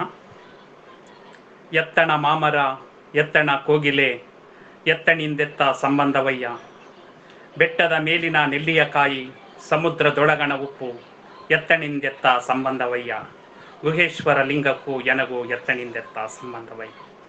ಮಾವಿನ ಮರ ಎಲ್ಲೋ ಕೋಗಿಲೆ ಎಲ್ಲೋ, ವಸಂತ ಕಾಲ ಅನ್ನುವುದು ಅವೆರಡನ್ನು ಒಂದುಗೂಡುತ್ತೆ. ಅದೇ ರೀತಿ ನೆಲ್ಲಿಯಕಾಯಿ ಬೆಟ್ಟದ ಮೇಲಿರುತ್ತೆ, ಉಪ್ಪು ಸಮುದ್ರದಲ್ಲಿರುತ್ತೆ. ಆದರೆ ಉಪ್ಪಿನಕಾಯಿ ಅನ್ನೋದು ಅವೆರಡನ್ನು ಒಂದು ಮಾಡುತ್ತೆ. ಅದೇ ರೀತಿ ನಾವ್ಯಾರೋ ನೀವ್ಯಾರೋ ಎಲ್ಲ ವಿವಿಧ ರೀತಿಯ ಭೌಗೋಳಿಕ ಪ್ರದೇಶಗಳಲ್ಲಿ ನಾವು ಕುಳಿತಿದ್ದೇವೆ. ಅವೆಲ್ಲವನ್ನ ನಮ್ಮ ಅಂತರ್ಜಾಲ ಒಂದು ಮಾಡಿದೆ. ಈ ಒಂದು ಮಾಡಿರುವಂತಹ ಸಮಾರಂಭದಲ್ಲಿರುವ ಎಲ್ಲರಿಗೂ ಕೂಡ ಶರಣಾರ್ಥಿಗಳು. ಅಖಿಲ ಭಾರತ ಶರಣ ಸಾಹಿತ್ಯ ಪರಿಷತ್ತು ಕೇಂದ್ರ ಘಟಕ ಮತ್ತು ಶರಣ ಸಾಹಿತ್ಯ ಪರಿಷತ್ತು ದೆಹಲಿ ಪ್ರದೇಶ ಘಟಕದಲ್ಲಿ ವತಿಯಿಂದ ಆನ್ಲೈನ್ ಉಪನ್ಯಾಸ ಮಾಲಿಕೆ 3ನೇ ಉಪನ್ಯಾಸ ಮಾಲಿಕೆಯನ್ನು ಹಮ್ಮಿಕೊಂಡಿದೆ. ಈ ದಿನ ಭಾರತೀಯ ಭಾಷೆಗಳು ಮತ್ತು ವಚನ ಸಾಹಿತ್ಯಕ್ಕೆ ಸಂಬಂಧಪಟ್ಟ ಹಾಗೆ ವಿವಿಧ ರೀತಿಯ ವಿಚಾರ ಮಂಡನೆಯನ್ನ ಮಾಡಿರೋದು ನಿಜವಾಗ್ಲೂ ಕೂಡ ಖುಷಿ ಕೊಡುವಂತಹ ವಿಚಾರ.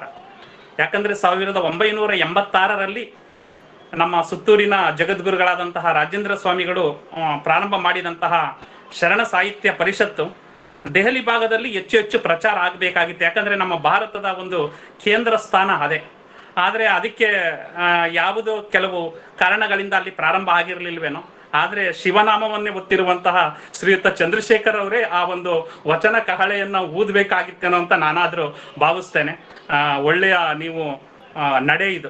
ಶರಣ ಸಾಹಿತ್ಯ ಪರಿಷತ್ತಿನಿಂದ ಅಲ್ಲಿ ಕೇಂದ್ರ ಘಟಕದ ಉಸ್ತುವಾರಿಯನ್ನ ವಹಿಸಿಕೊಂಡು ಈ ವಚನದ ಕಹಳೆಯನ್ನ ಊದಿರೋದು ನಿಜವಾಗ್ಲೂ ಕೂಡ, ಯಾಕಂದ್ರೆ ಅದು ಸರ್ವಜ್ಞರು ಹೇಳ್ತಾರೆ, ಬಸವ ಪೀಠವು ಎದ್ದು ಹೊಸದು ನಾಣ್ಯವು ಹುಟ್ಟಿ ಬಸವನ ಮುದ್ರೆ ಮೆರೆದಾವು ದರೆಯವಗೆ ವಶವಾಗದಿಹುದೇ ಸರ್ವಜ್ಞ ಅಂತ ಹೇಳ್ತಾರೆ. ಹಂಗೆ ವಚನದ ಕಹಳೆ ಕೇವಲ ಭಾರತದಲ್ಲಿ ಮಾತ್ರವಲ್ಲ ವಿದೇಶಗಳಲ್ಲೂ ಕೂಡ ಹರಡ್ತಾ ಇದೆ. ಇಂತಹ ಸಂದರ್ಭದಲ್ಲಿ ದೆಹಲಿಯಲ್ಲಿ ನೀವು ಈ ತರ ಒಂದು ನೇತೃತ್ವವನ್ನ ವಹಿಸಿ ನೇತರರಾಗಿ ಶರಣ ಸಾಹಿತ್ಯ ಪರಿಷತ್ತಿನ ಒಂದು ಪ್ರಸಾರ ಕಾರ್ಯವನ್ನ ಕೈಗೊಂಡಿರುವುದು ಸಂತಸದ ವಿಷಯ. ಈ ದಿನದ ನಮ್ಮ ಕರ್ಣಗಳು ಪಾವನ ಅದು. ಯಾಕಂದ್ರೆ ಯಾರ ಮಾತಾಡ್ಲಿ ಪ್ರತಿಯೊಬ್ಬರ ಬಾಯಲ್ಲೂ ಕೂಡ ವಚನಗಳು, ಸುಮಾರು 50ಕ್ಕಿಂತ 60 ವಚನಗಳು ನಮ್ಮ ಒಂದು ಕಿವಿಗೆ ಬಿದ್ದು ನಮ್ಮ ಕರ್ಣಗಳನ್ನ ಪಾವನವನ್ನ ಮಾಡಿವೆ. ಅದು ನಮ್ಮ ಡಾಕ್ಟರ್ ಕಾತ್ಯಾಯಿನಿ ಕುಂಜುಬೆಟ್ಟವರು ಅಂತೂ ಅವರು ಮಾತೆತ್ತಿದ್ರೆ ಸಾಕು ವಚನಗಳು ಎಲ್ಲಿ ತುಂಬಿಕೊಂಡಿದ್ದಾರೆ ಆ ವಚನಗಳನ್ನ. ಅವರಲ್ಲಿರುವಂತಹ ವಚನದ ಆಸಕ್ತಿ ನನಗೆ ಅತೀವವಾದಂತಹ ಸಂತಸವನ್ನ ತಂದಿದೆ.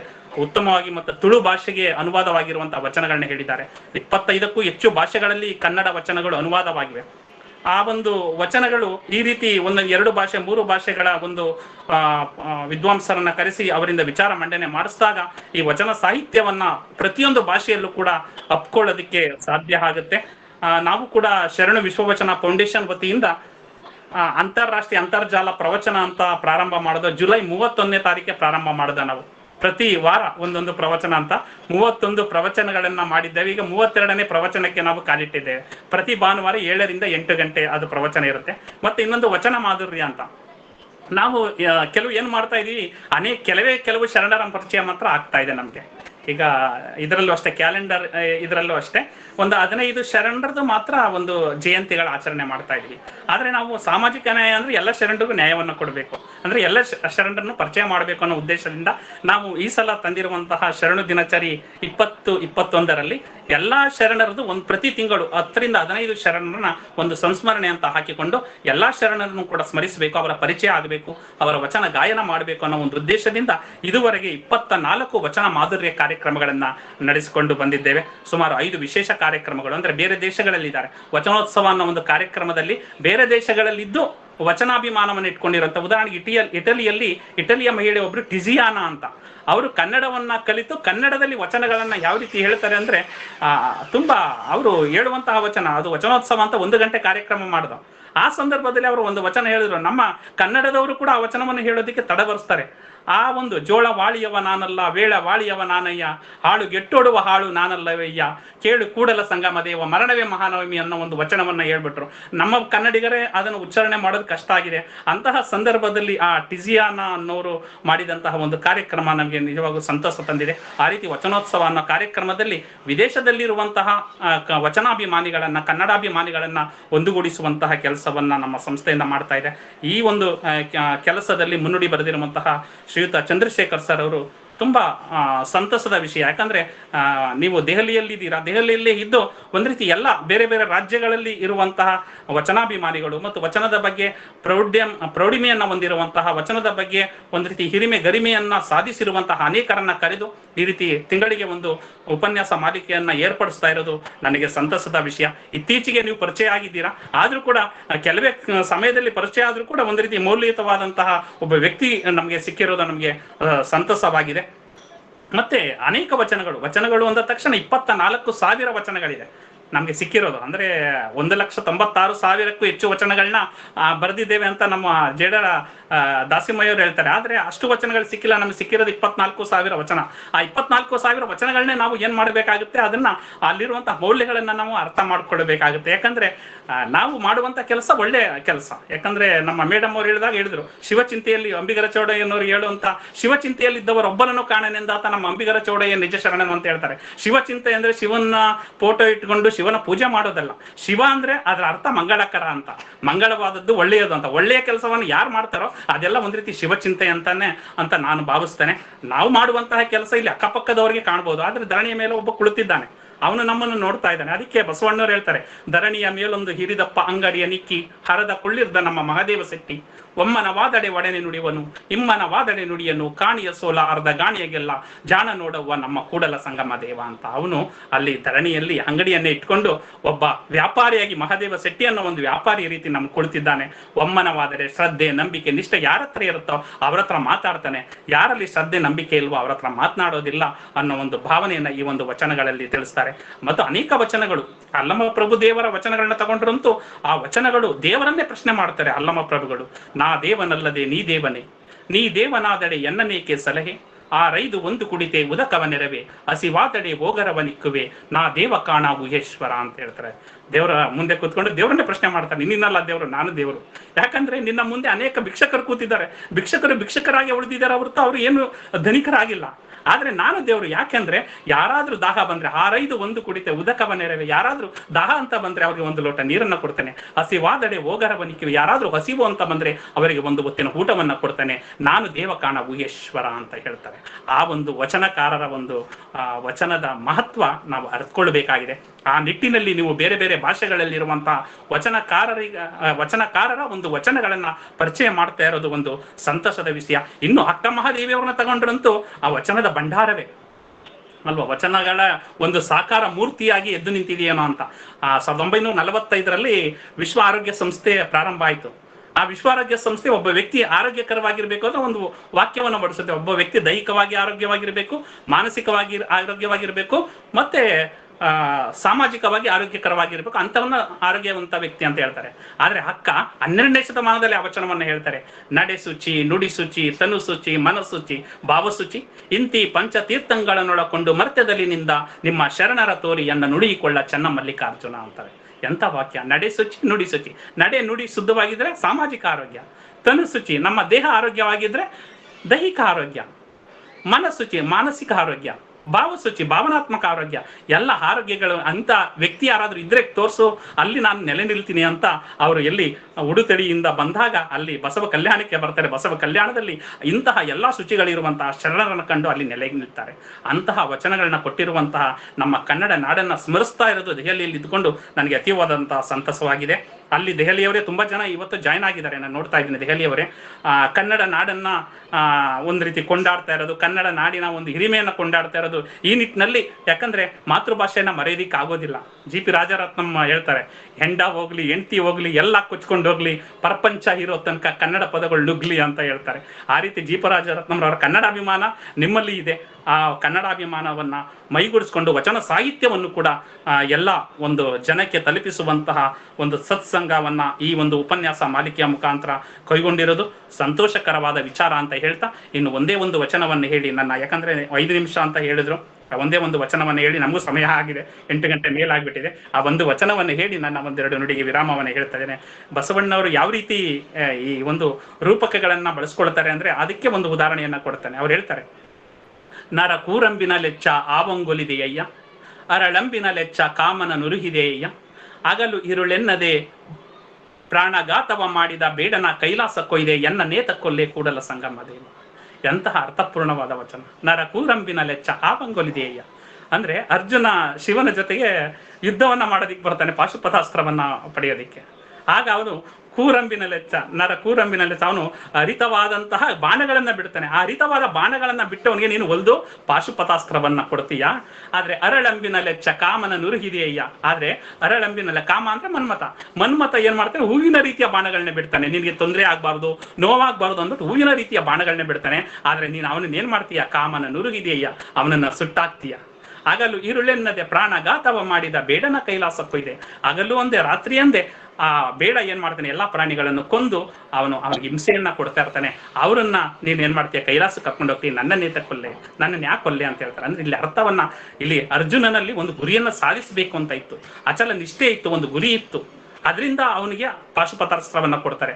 ಆದ್ರೆ ಮನ್ಮಥ ಹೂವಿನಂತಹ ಬಾಣಗಳನ್ನೇ ಬಿಡುವುದು. ಆದ್ರೆ ಅವನ ಒಂದು ಬಾಣದಲ್ಲಿ ಏನಿತ್ತು, ಶಿವನನ್ನ ಒಂದು ರೀತಿಯ ಏಕಾಗ್ರ ಚಿತ್ತೆಯನ್ನ ಕೆಡಿಸೋದಿತ್ತು, ಅವನ ತಪಸ್ಸನ್ನ ಭಂಗ ಮಾಡೋದಿತ್ತು. ಅದರಿಂದ ಅವನನ್ನ ಸುಟ್ಟಾಕ್ತಾನೆ.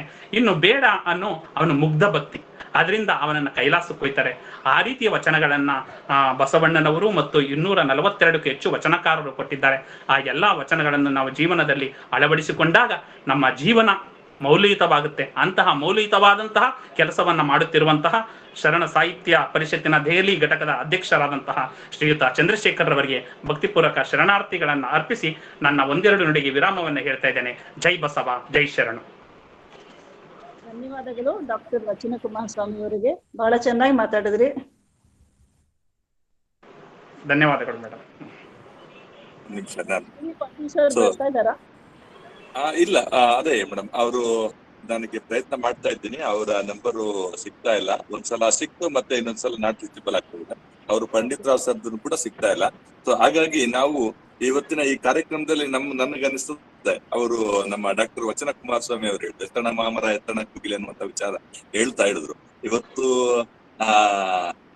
ನಮ್ಗೆ ವಚನ ಕುಮಾರಸ್ವಾಮಿ ಅವರು ಮತ್ತೆ ಕಾರ್ತಿಕ ಮೇಡಮ್ ಅವರ ಒಂದು ವಿಚಾರ ಮಂಡನೆಗಳು ನಮ್ಮನ್ನ ತುಂಬಾ ಅದ್ಭುತವಾದಂತಹ ರೀತಿಯಲ್ಲಿ ಪ್ರಭಾವಗೊಳಿಸಿವೆ.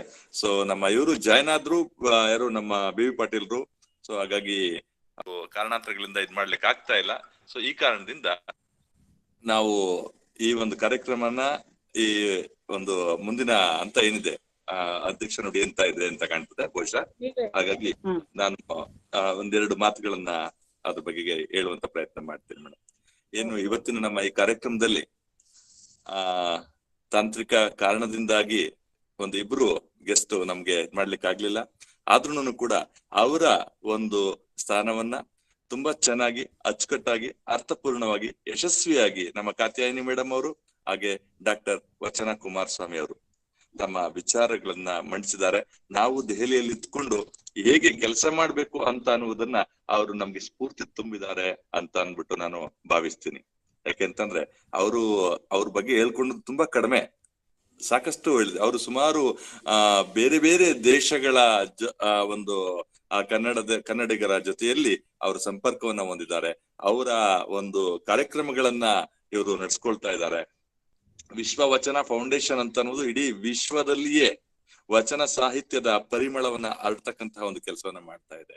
ಹಾಗಾಗಿ ಅವರು ನಮ್ಮ ಜೊತೆಯಲ್ಲಿ ಇರ್ತಕ್ಕಂತಹ ಒಂದು ಇದು ಮತ್ತೆ ಮುಂದೆ ಅವರ ಒಂದು ಮಾತು ಹೇಳುದು, ನಾವು ಈಗ ತಾನೇ ಪರಿಚಿತ ಆಗಿದ್ದೀವಿ ಅಂತ. ಸ್ವಲ್ಪ ಸಮಯದಲ್ಲೇ ನಾವು ಪರಿಚಿತರಾಗಿದ್ರು ಕೂಡ ಅವರ ಒಂದು ಕಾರ್ಯ ನಿಜಕ್ಕೂ ಕೂಡ ನಾವು ಅವ್ರ ಜೊತೆಲಿ ಇನ್ನು ಬಹಳ ದಿನಗಳ ಕಾಲ, ಇನ್ನೂ ಸಾಕಷ್ಟು ಕೊನೆವರೆಗೂ ಕೂಡ ನಾವು ಅವ್ರ ಜೊತೆ ಮುಂದುವರಿಯೋಣ. ಅವರು ನಾವು ಎಲ್ರನ್ನು ಒಟ್ಟಿಗೆ ಈ ಒಂದು ವಚನ ಸಾಹಿತ್ಯದ ಪ್ರಚಾರ ಪ್ರಸಾರ ಮತ್ತೆ ಬೇರೆ ಬೇರೆ ಭಾಷೆಗಳಿಗೆ ಅಥವಾ ಬೇರೆ ಬೇರೆ ರಾಜ್ಯಗಳ ಒಂದು ಜನರಿಗೆ ಇದನ್ನ ತಲುಪಿಸ್ತಕ್ಕಂತಹ ಒಂದು ಕೆಲಸವನ್ನ ನಾವು ಮಾಡೋಣ. ಹಾಗೇನೆ ನಮ್ಮ ಕಾತ್ಯಾಯಿನಿ ಮೇಡಮ್ ಅವರು ತುಳುವಿನಲ್ಲಿ ಎಷ್ಟು ಅದ್ಭುತವಾದಂತ ರೀತಿಯಲ್ಲಿ ಹೇಳ್ತಾ ಇದ್ರು ಅಂತ ನಾನು ನನ್ನ ತುಳು ಫ್ರೆಂಡ್ಸ್ ಗಳ ಜೊತೆಲಿ ಮಾತಾಡ್ತಾ ಅವರ ಕೆಲವೊಂದು ಭಾಷೆಗಳು ಕೆಲವೊಂದು ನುಡಿಗಳು ನನಗೆ ಗೊತ್ತಾಗ್ತಾ ಇತ್ತು. ಬಹುಶಃ ಇವ್ರು ಹೇಳ್ತಾ ಇದ್ದಂಗೆ ನಾವು ಇಷ್ಟು ಈಸಿ ಇದೆಯಾ, ನಾನು ಕೂಡ ತುಳುವಿನಲ್ಲಿ ಹಂಗ ಓದ್ಬೋದಲ್ಲ ಅಂತ ಅನಿಸ್ತಾ ಇತ್ತು. ಅಷ್ಟು ಚೆನ್ನಾಗಿ ನೀವು ಇದ್ ಮಾಡಿದ್ರಿ ಮೇಡಮ್. ಸೊ ನಿಮ್ಗೂ ಕೂಡ ಹೃತ್ಪೂರ್ವಕವಾದಂತಹ ಒಂದು ಧನ್ಯವಾದಗಳು. ಸೊ ಒಟ್ಟಾರೆ ಈ ಒಂದು ವಚನ ಸಾಹಿತ್ಯ ವಚನಕಾರರು ಈ ಮಾತೃಭಾಷೆಯ ನಿಟ್ಟಿನಲ್ಲಿ ನಾವು ಮಾತಾಡೋದಾದ್ರೆ, ನಾವು ದೇವರಿಗೆ ಕನ್ನಡವನ್ನ ಕಲಿಸಿದವರು ವಚನಕಾರರು ಅಂತ ಒಂದು ಮಾತನ್ನ ಹೇಳ್ತಾರೆ. ಯಾಕೆಂದ್ರೆ ನಾನು ಆಗ್ಲೇ ಆರಂಭದ ಹಂತದಲ್ಲಿ ಹೇಳಿದಾಗೆ ಸಂಸ್ಕೃತವೇ ಪ್ರಧಾನವಾಗಿ ಇದ್ದಂತಹ ಒಂದು ಸಂದರ್ಭದಲ್ಲಿ ವಚನಕಾರರು ಕನ್ನಡವನ್ನ ಎತ್ತಿ ಹಿಡಿಯುವ ಮೂಲಕ ಇಡೀ ಒಂದು ಕನ್ನಡ ಸಾರಸ್ವತ ಲೋಕಕ್ಕೆ ಒಂದು ಹೊಸ ನುಡಿಯನ್ನ ನುಡಿಗಟ್ಟನ್ನ ಹೊಸ ಸಾಹಿತ್ಯವನ್ನ ಹೊಸ ರಚನೆಯನ್ನ ಅವರು ಹಾಕೊಟ್ಟಿದ್ದಾರೆ. ಅಂತಹ ಒಂದು ವಚನಕಾರರ ವಿಚಾರಧಾರೆಗಳನ್ನ ನಾವು ಮಂಡಿಸ್ತಾ ಹೋಗೋಣ. ಸೊ ನಮ್ಮ ನಾವು ಮುಂದುವರ್ಸ್ಕೊಳ್ತಾ ಹೋಗೋಣ. ಇವತ್ತಿನ ಕಾರ್ಯಕ್ರಮದಲ್ಲಿ ನಮ್ಮ ಜೊತೆ ದೆಹಲಿಯ ಅನೇಕ ಗಣ್ಯರು, ನನ್ನ ಆತ್ಮೀಯ ಮಿತ್ರರಾಗಿರ್ತಕ್ಕಂತ CM ನಾಗರಾಜರು ಅವರು ಈಗ ತಾನೇ ಜಾಯ್ನ್ ಆಗಿದ್ದಾರೆ. ಅವ್ರನ್ನು ಕೂಡ ನಾನು ಸ್ವಾಗತಿಸ್ತೇನೆ. ಸೊ ಹಾಗಾಗಿ ಹಲವಾರು ನಮ್ಮ ಅಹಲ್ಯ ಕಾರ್ಯಕ್ರಮ ಮಾಡ್ತಾ ಇದೀರಿ. ಹೌದು ಮೇಡಮ್, ಹೌದು ಸರ್, ಹೌದು ಸರ್. ಮತ್ತೆ ಕನಕಪುರದಿಂದಾನೇ ಕಾರ್ಯಕ್ರಮ ಮಾಡ್ತಾ ಇದೀರಿ, ಅಭಿನಂದನೆಗಳು. ಥ್ಯಾಂಕ್ ಯು ನಾಗರಾಜ್ ಅವರೇ. ಮತ್ತೆ ಅಹಲ್ಯ ಮೇಡಮ್ ಕಾರ್ಯಕ್ರಮದಲ್ಲಿದ್ದಾರೆ, ಅವರು ಪ್ರಯತ್ನ ಮಾಡ್ತಾ ಇದ್ದಾರೆ. ಮೇಡಮ್ ನೀವೇನಾರ ಮಾತಾಡ್ತೀರಾ ಮೇಡಮ್? ಅಹಲ್ಯ ಮೇಡಮ್, ಅಹಲ್ಯ ಚಿಂತಾಮಣಿ ಅವರು, ಡಾಕ್ಟರ್ ಅಹಲ್ಯ ಚಿಂತಾಮಣಿ ಅವರು ಕಾರ್ಯಕ್ರಮದಲ್ಲಿ ಇದ್ರೆ ದಯವಿಟ್ಟು ನೀವು ಮಾತಾಡ್ಬೋದು. ನೀವು ಆಗ್ಲೇ ನನ್ನ ಅವ್ರಿಗೆ ಪ್ರಯತ್ನ ಮಾಡ್ತಾ ಇದ್ರಿ, ನಾನು ಮಾತನಾಡ್ತಾ ಇದ್ದೆ, ಹಾಗಾಗಿ ಕೇಳಿಸ್ಕೊಳ್ಳಕ್ ಆಗಿಲ್ಲ. ಡಾಕ್ಟರ್ ಅಹಲ್ಯ ಚಿಂತಾಮಣಿ ಅವರು. ಓಕೆ, ನಮ್ಮ CM ನಾಗರಾಜ್ ಅವರು ಇನ್ನೂ ಮಾತಾಡ್ತಾ ಇದ್ರು. ನಿಮ್ಮ ಅಭಿಪ್ರಾಯ ಏನ್ ಹೇಳ್ತಾ ಇದ್ದೀರಿ? ಮಾತಾಡಿ. ಏನಿಲ್ಲ, ಅತ್ಯುತ್ತಮ ಕಾರ್ಯಕ್ರಮ ನಡೀತಿದೆ. ಮೊದಲನೇದಾಗಿ ತಮ್ಮ ಘಟಕದ ಅಧ್ಯಕ್ಷರಾದ ನಮ್ಮ ಚಂದ್ರಶೇಖರ್ ಅವರಿಗೆ, ಖಜಾನ್ಸಿಗಳಾದ ಶಿವಪ್ಪನವ್ರಿಗೆ ಮತ್ತು ಇನ್ನು ಪದಾಧಿಕಾರಿಗಳಿಗೆ ಎಲ್ರಿಗೂ ಅಭಿನಂದನೆಗಳು. ತಿಂಗಳಕ್ಕೆ ಒಮ್ಮೆ ಶರಣರ ಸಾಹಿತ್ಯದ ಕಾರ್ಯಕ್ರಮವನ್ನು ತಾವು ಮಾಡ್ತಾ ಇದ್ದೀರಿ. ಸಮಸ್ತ ದೆಹಲಿ ಕನ್ನಡಿಗರ ಪರವಾಗಿ ತಮಗೆ ಅಭಿನಂದನೆಗಳನ್ನು ತಿಳಿಸ್ತಾ ಇದ್ದೇನೆ. ಇನ್ನು ಅತ್ಯುತ್ತಮವಾಗಿ ಕಾರ್ಯಕ್ರಮಗಳನ್ನು ಮುಂದುವರಿಯಲಿ. ಶುಭವಾಗಲಿ. Thank you. ನಮ್ಮ ಪ್ರಧಾನ ಕಾರ್ಯದರ್ಶಿಗಳು ಡಾಕ್ಟರ್ ವಚನ ಕುಮಾರಸ್ವಾಮಿ ಅವರಿಗೆ ಪರಿಚಯ ನಾನು ಹೇಳ್ತಾ ಇದ್ದೀನಿ. ನಮ್ಮ ದೆಹಲಿ ಕರ್ನಾಟಕ ಸಂಘ ಇವತ್ತು ಜಗತ್ತಿನಾದ್ಯಂತ ಮಾಡಿದಂತ ಒಂದು ಸಂಘ. ಆ ಒಂದು ದೆಹಲಿ ಕರ್ನಾಟಕ ಸಂಘದ ಪ್ರಧಾನ ಕಾರ್ಯದರ್ಶಿಗಳು, ಜನರಲ್ ಸೆಕ್ರೆಟರಿ ಅವರು ನನ್ನ ಆತ್ಮೀಯರು ಕೂಡ ಇದ್ರು. ಈ ಒಂದು ಕಾರ್ಯಕ್ರಮದಲ್ಲಿ ಇವಾಗ ಮಾತಾಡ್ತಾ CM ನಾಗರಾಜರು ಅವರು ಸರ್. ಸೊ ಇನ್ನು ಯಾರಾದ್ರೂ ಮೇಡಮ್ ನೀವು ನೋಡಿ ಅಹಲ್ಯ ಚಿತ್ತಾಮಣಿ ಅವರು ಏನಿದ್ರು ನಾನು ಪ್ರಯತ್ನ ಮಾಡ್ತಾ ಇದ್ದೆ, ಅದಕ್ಕೋಸ್ಕರ ಕರಿತಾ ಇದ್ದೆ. ಪಾಟೀಲ್ ಸರ್ ಬಂದ್ರ ನೋಡಿ. BV ಪಾಟೀಲ್ ಸರ್ ಜಾಯಿನ್ ಆಗಿದ್ದಾರಾ? ಜಸ್ಟ್ ನೋಡ್ತೀರಾ sir? BV Patil sir join ಆದಂಗೆ ಸರ್. BV ಪಾಟೀಲ್ ಸರ್ ಇದ್ದೀರಾ ಸರ್? ನೋಡಿ ಅಲ್ಲಿ ನೇಮ್ ಕಾಣ್ತಾ ಇತ್ತು ನೋಡಿ, BB ಪಾಟೀಲ್ ಅಂತಾನೆ ಹೆಸರಿದೆ ನೋಡಿ. ಗುರುರಾಜ್ ಅವ್ರ ಮೆಸೇಜ್ ಕಳಿಸಿದ್ರು ನನ್ಗೆ, ಪಾಟೀಲ್ ಸರ್ ಜಾಯಿನ್ ಆಗಿದ್ದಾರೆ ಸರ್. BB ಪಾಟೀಲ್ ಸರ್ ಮಾನ್ಯ ಲೋಕಸಭಾ ಸದಸ್ಯರು, ಮಾನ್ಯ ಸಂಸದರು BV ಪಾಟೀಲ್ ರವರು ದಯಮಾಡಿ ತಾವು ಜಾಯ್ನ್ ಆಗಿದ್ರೆ ಮಾತಾಡಿ ಸರ್. ಮುಖ್ಯ ಅತಿಥಿಗಳಾಗಿ ತಮ್ಮ ವಿಚಾರಗಳನ್ನ ಮಂಡಿಸಬೇಕು ಅಂತ ಕೇಳ್ಕೊಳ್ತೀನಿ ಸರ್. ಜಾಯಿನ್ ಆಗಿಲ್ಲ ಅವರು. ಜಾಯಿನ್ ಆಗಿಲ್ಲಲ್ಲ? ಇಲ್ಲ. ಓಕೆ ಸರಿ ಸರ್. ಹಾಗಾದ್ರೆ ನೀವು ವೆಲ್ಕಮ್ ಮಾಡಿದ್ರಲ್ಲ, ಅದಕ್ಕಿಂತ 5 minutes ಮುಂಚೆ ಅವ್ರು ಇದ್ರು. ಹೌದು ಹೌದು ಹೌದು. ನಾನು ಅವ್ರು ಜಾಯ್ನ್ ಆದ್ರು ಅಂತಾನೆ ನಾನು ಅವ್ರಿಗೆ ಒಂದು ಇದು ಮಾಡ್ತಾ. ಆಮೇಲೆ ಮತ್ತೆ ಮಾಡ್ತಾ ಇದ್ದೀನಿ, ಸ್ವಲ್ಪ ನಾಟ್ ರೀಚಬಲ್ ಇದೆ ಹಾಗೆ ಅಂತ. ಸರಿ ಮೇಡಮ್. ಸೊ ನೋಡಿ, ಯಾರಾದ್ರೂ ಅಲ್ಲಿ ಮಾತಾಡೋದಿದ್ರೆ ನಮ್ಮಲ್ಲಿ ಡಾಕ್ಟರ್ ದಮಯಂತಿ ಮಾತಾಡ್ತೀರಾ? My sister from Bangalore. Damayanti madam, Damayanti Rao doctor Damayanti please. ಶರಣಾರ್ಥಿಯನ್ನು ಹೇಳ್ಬೇಕು ನಾನು. ನಮಸ್ಕಾರ ಮೇಡಮ್. ನಿಮ್ಮ ಮೂರ್ತಿಗಳು ಜಾಯ್ನ್ ಆಗ್ತಾ ಇದ್ದೀನಿ ರೆಗ್ಯುಲರ್ ಆಗಿ. Thank you so much. ಚೆನ್ನಾಗಿ ನಡೀತಾ ಇದೆ ಎಲ್ಲ. ಅಂದ್ರೆ ನಮ್ಮ ಸಣ್ಣ ಬಾಲ್ಯ ಎಲ್ಲ ನೆನಪಾಯ್ತು. ಅವ್ರದ್ದು ವಚನ ಎಲ್ಲ ಕೇಳ್ಬಿಟ್ಟು ಖುಷಿ ಆಯ್ತು. Thank you for the organisation. Thank you madam. ನೀವು ನಮ್ ಜೊತೆ ಇರೋದು, ನಮ್ಮ ಒಂದು ಸದಸ್ಯರಾಗಿರ್ತಕ್ಕಂಥದ್ದು ನಮಗೂ ಕೂಡ ತುಂಬಾ ಸಂತೋಷ ತಂದಿದೆ. ಸೊ ನೀವು ಕೂಡ ಪ್ರತಿ ತಿಂಗಳು ಕೂಡ ನಮ್ಮ ಕಾರ್ಯಕ್ರಮದಲ್ಲಿ ಜಾಯಿನ್ ಆಗ್ತಾ ಇದ್ದೀರಿ. ಮುಂದೆನೂ ಕೂಡ ಜಾಯಿನ್ ಆಗ್ಬೇಕು ಅಂತ ಅನ್ಬಿಟ್ಟು ನಾನು ನಿಮ್ನ ಕೇಳ್ಕೊಳ್ತೀನಿ. ನಿಮ್ ಬಗ್ಗೆ ನಮ್ಮ KS ಮೂರ್ತಿನವರು ಹೇಳ್ತಾ ಇರ್ತಾರೆ, ನಮ್ಮ ಬ್ರದರ್ ಹೇಳ್ತಾ ಇರ್ತಾರೆ.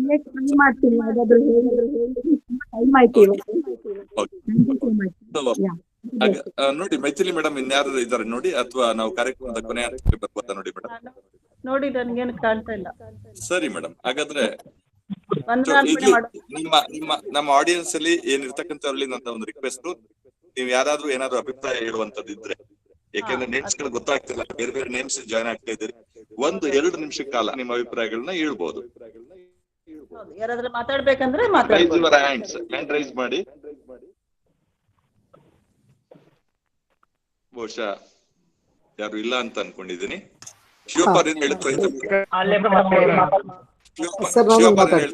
ಚಂದ್ರಶೇಖರ್ ಅವರೇ,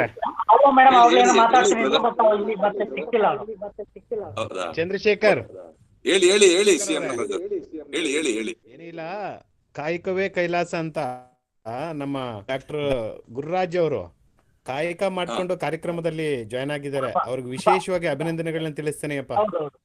ಖಂಡಿತ. ಯಾಕೆಂದ್ರೆ ಅವರು ಸಂಜೆ 6:15 ನನಗೆ ಕಾಲ್ ಮಾಡ್ಬಿಟ್ಟು ನಾನು ಬಿಸಿ ಆಗಿದ್ದೀನಿ, ನನಗೆ ಸಂಜೆ 6:30 ಕಾತ್ಯಾಯನಿ ಮೇಡಮ್ ಅವ್ರ ಬಗ್ಗೆ ಪರಿಚಯ ತಾವು ಮಾಡ್ಬೇಕು ಅಂದಾಗ ನನಗೆ ಶಾಕ್ ಆಗೋಯ್ತು. ಏನಪ್ಪಾ ಇಷ್ಟು ಶಾರ್ಟ್ ಟೈಮ್ ಅಲ್ಲಿ ನಾನು ಹೇಗಪ್ಪ ಮಾಡ್ಲಿ ಮೇಡಮ್ ಅವ್ರ ಬಗ್ಗೆ? ಯಾಕೆಂದ್ರೆ ಅವರು ಆ ಡಾಕ್ಯುಮೆಂಟ್ ಓದುವಾಗ ಏನು ಹೇಳ್ಬೇಕು ಅಂತ ನನಗೆ ಅರ್ಥ ಆಗಿಲ್ಲ. ಅದಕ್ಕೆ ಮತ್ತೆ ರಿಕ್ವೆಸ್ಟ್ ಮಾಡ್ಕೊಂಡು, ಸರ್ ಏನ್ ಮಾಡ್ಲಿ, ಈ ತರ ಇಷ್ಟೊಂದು ಇದೆಯಲ್ಲ ಮೇಡಮ್ ಅವ್ರ ಬಗ್ಗೆ ಅಂತ. ಚೆನ್ನಾಗಿ ನೀವು ಚೆನ್ನಾಗಿ ಇದ್ ಮಾಡಿದ್ರಿ, ಚೆನ್ನಾಗಿ ಮಾತಾಡಿದ್ರಿ. ಗುರು ಅವರು ಕೂಡ ಹೇಳಿದಾಗ ನಮ್ ನಾಗರಾಜ್ ಅವರು ಒಂದಿದೆ, ಒಂದು ವಚನ ಇದೆ, ಕೃತ್ಯ ಕಾಯಕವಿಲ್ಲದವರು ಭಕ್ತರಲ್ಲ, ಸತ್ಯ ಶುದ್ಧವಿಲ್ಲದದ್ದು ಕಾಯಕವಲ್ಲ ಅಂತ ಹೇಳಿ. ನಮ್ಮ ಒಂದು ವೃತ್ತಿ ಜೀವನವನ್ನ ತುಂಬಾ ಚೆನ್ನಾಗಿ ಅಚ್ಚುಕಟ್ಟಾಗಿ ನಡೆಸ್ಕೊಂಡು, ಅದೇ ರೀತಿ ಸಾಮಾಜಿಕ ಜೀವನಕ್ಕೂ ಕೂಡ ತಮ್ಮ ಒಂದು ಸಮಯವನ್ನ ಕೊಡ್ತಾ ಇರ್ತಕ್ಕಂತ ನಮ್ಮ ಇಡೀ ಎಲ್ಲ ತಂಡದ ಎಲ್ರಿಗೂ ಕೂಡ ನಾನು ಧನ್ಯವಾದಗಳನ್ನ, ವಿಶೇಷವಾಗಿ ಡಾಕ್ಟರ್ ಗುರುರಾಜ್ ಅವರು ಕೂಡ ಧನ್ಯವಾದಗಳನ್ನ ಹೇಳ್ತೇನೆ. ಸೊ ಕಾರ್ಯಕ್ರಮದ ಕೊನೆ ಹಂತಕ್ಕೆ ಬರೋಣ ಮೇಡಮ್. ಮುಂದುವರ್ಸಿ ಮೇಡಮ್, ನೀವು ಮುಂದುವರ್ಸಲಾ? ಸರ್ KS ಮೂರ್ತಿ ಸರ್ ರೈಸ್ ಮಾಡಿದ್ದಾರೆ ಹ್ಯಾಂಡ್ ನೋಡಿ. ಕೊಡಿ ಹೇಳಿ, ಮಾತಾಡಿ ಕೇಳಿ.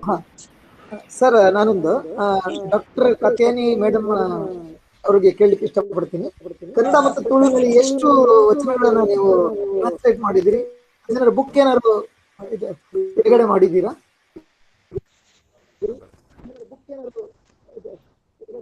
ಕಾತ್ಯಾಯಿನಿ ಮೇಡಮ್ ಇದಾರಲ್ಲ, ಕಾತ್ಯಾಯಿನಿ ಮೇಡಮ್, ನಿಮ್ಗೆ ಒಂದು ಪ್ರಶ್ನೆ ಇದೆ, ಇಂಟರಾಕ್ಟಿವ್ ಸೆಷನ್. ಇದು ಡಾಕ್ಟರ್ ಎಂ ಕಲಬುರ್ಗಿ ಅವರ ಸಂಪಾದಕತ್ವದಲ್ಲಿ ವಿವೇಕ್ ರೈ, ಡಾಕ್ಟರ್ BV ವಿವೇಕ್ ರೈ ಇವರ ಸಂಪಾದಕತ್ವದಲ್ಲಿ ಬಹುಭಾಷಾ ಯೋಜನೆಯಲ್ಲಿ ಅನುವಾದ ಆಯ್ತು ತುಳುವಿಗೆ. ಅದ್ರಲ್ಲಿ ನಾವು 6-7 ಮಂದಿಯನ್ನು ವಿವೇಕ್ ರೈ ಸರ್ ಅನುವಾದ ಮಾಡ್ಲಿಕ್ಕೆ ಹೇಳಿದ್ರು. ಅವರ ಎಲ್ಲಾ ಅನುವಾದ, ನನ್ನ ಹಾಗೂ ನನ್ನ ಮಿತ್ರರ ಅನುವಾದಗಳು ಈ ಪುಸ್ತಕದಲ್ಲಿ ಇದೆ. ವಚನ ಎನ್ನುವಂತಹ ತುಳು ಅನುವಾದ ಪುಸ್ತಕದಲ್ಲಿ ಇದೆ. ಸುಮಾರು 150-200 ವಚನಗಳು ಅನುವಾದ ಆಗಿರ್ಬೇಕು ನನ್ನಿಂದ. ಇನ್ನು ಅನುವಾದ ಕಲಬುರ್ಗಿ ಸರ್ ಹೇಳಿದ್ರು, ಅಕ್ಕ ಮಹಾದೇವಿಯ ವಚನಗಳನ್ನು ಮಾಡು ನೀನು ಪ್ರಕಟಿಸುವಂತ ಆ ಕಾಲದಲ್ಲಿ ಹೇಳಿದ್ರು. ಆದ್ರೆ ನಾನು ಅನುವಾದ ಮಾಡ್ಬೇಕು. ಆದ್ರೆ ನಾನು ವಚನಗಳನ್ನು ಬರಿತಾ ಇದ್ದೇನೆ. ನಶ್ವರ ಕಾತೀಶ್ವರ ಅಥವಾ ಅಕ್ಷರ ಕಾತೀಶ್ವರ ಎನ್ನುವ ಒಂದು ಅಂಕಿತದಲ್ಲಿ ನಾನು ಕೂಡ ವಚನವನ್ನು ಬರಿತಾ ಇದ್ದೇನೆ. ಉದಾಹರಣೆಗೆ ಹೇಳುದಿದ್ರೆ ಒಂದು ವಚನ ಹೇಳ್ತೇನೆ. ಒಳನಿಂದರೆ ಹೊರಗಣ ಹಕ್ಕಿಯ ಕೂಗು, ಹೊರ ಬಂದರೆ ಒಳಗಣ ಹಕ್ಕಿಯ ಕೂಗು, ಒಳ ಹೊರಗೆ ಬರಿದೇ ಬೆಂದೆನಯ್ಯ ನಶ್ವರ ಕಾತೀಶ್ವರ. ಈ ತರಹ ಹಲವು ವಚನಗಳನ್ನು ಬರಿತಾ ಇದ್ದೇನೆ. ಹಾಗೆ ಅಕ್ಕ ಮಹಾದೇವಿಯ ವಚನವನ್ನು ಕಲಬುರ್ಗಿ ಸರ್ ಹೇಳಿದ ಹಾಗೆ ನಾನು ಅನುವಾದ ಮಾಡ್ಬೇಕು ಅಂತ ಆಸೆ ಇದೆ. ಸಮಯ ಬಂದಾಗ ಅನುವಾದ ಮಾಡ್ತೇನೆ ತುಳುವಿಗೆ. ಮಾಡಿ ಮೇಡಮ್. ತುಂಬಾ ನೀವು ವಚನ ಬರಿತಾ ಇರೋದು ತುಂಬಾ ನಮ್ಗೆ ಸಂತೋಷದ ವಿಷಯ. ಅಭಿನಂದನೆಗಳು. ಆ ಒಂದು ಬುಕ್ ಅಲ್ಲಿ ಕೂಡ ನಿಮ್ಮ ಸಾಕಷ್ಟು ವಚನಗಳು ಪ್ರಿಂಟ್ ಆಗಿದೆ.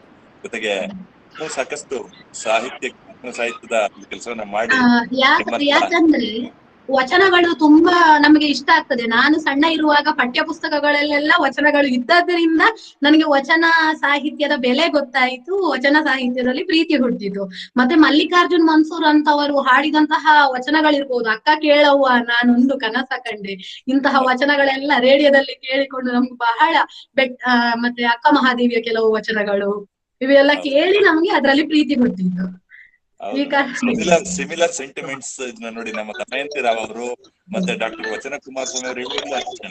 ಎಲ್ಲಾ ವಚನಗಳ ಬಗೆಗೆ ಅವರು ಹೇಳಿದ್ರು. ನಿಮ್ಮ ಅಭಿಪ್ರಾಯನೂ ಕೂಡ ಅದನ್ನೇ ಒಂದು ಇದ್ ಮಾಡ್ತಿದೆ. ತುಂಬಾ ಸಂತೋಷ. ನಿಮ್ಮಿಂದ ಇನ್ನೂ ಹೆಚ್ಚು ಸಾಹಿತ್ಯದ ಕೊಡುಗೆ ಸಿಗ್ಲಿ ಅಂತ ಅಂದ್ಬಿಟ್ಟು ಹೇಳ್ತೀನಿ. ಒಟ್ಟು 2500 ವಚನಗಳು ಭಾಷಾಂತರ ಆಗಿದೆ ಸರ್ ಮೇಡಮ್. ಬೇರೆ ನಮ್ಮ 2500 ವಚನಗಳು ಭಾಷಾಂತರ ಆಗಿದೆ. ನಾವೆಲ್ಲ ಏನ್ ಸಮಕಾಲೀನರಿದ್ದೀವಿ ಈ ಒಂದು ಪೀಳಿಗೆ.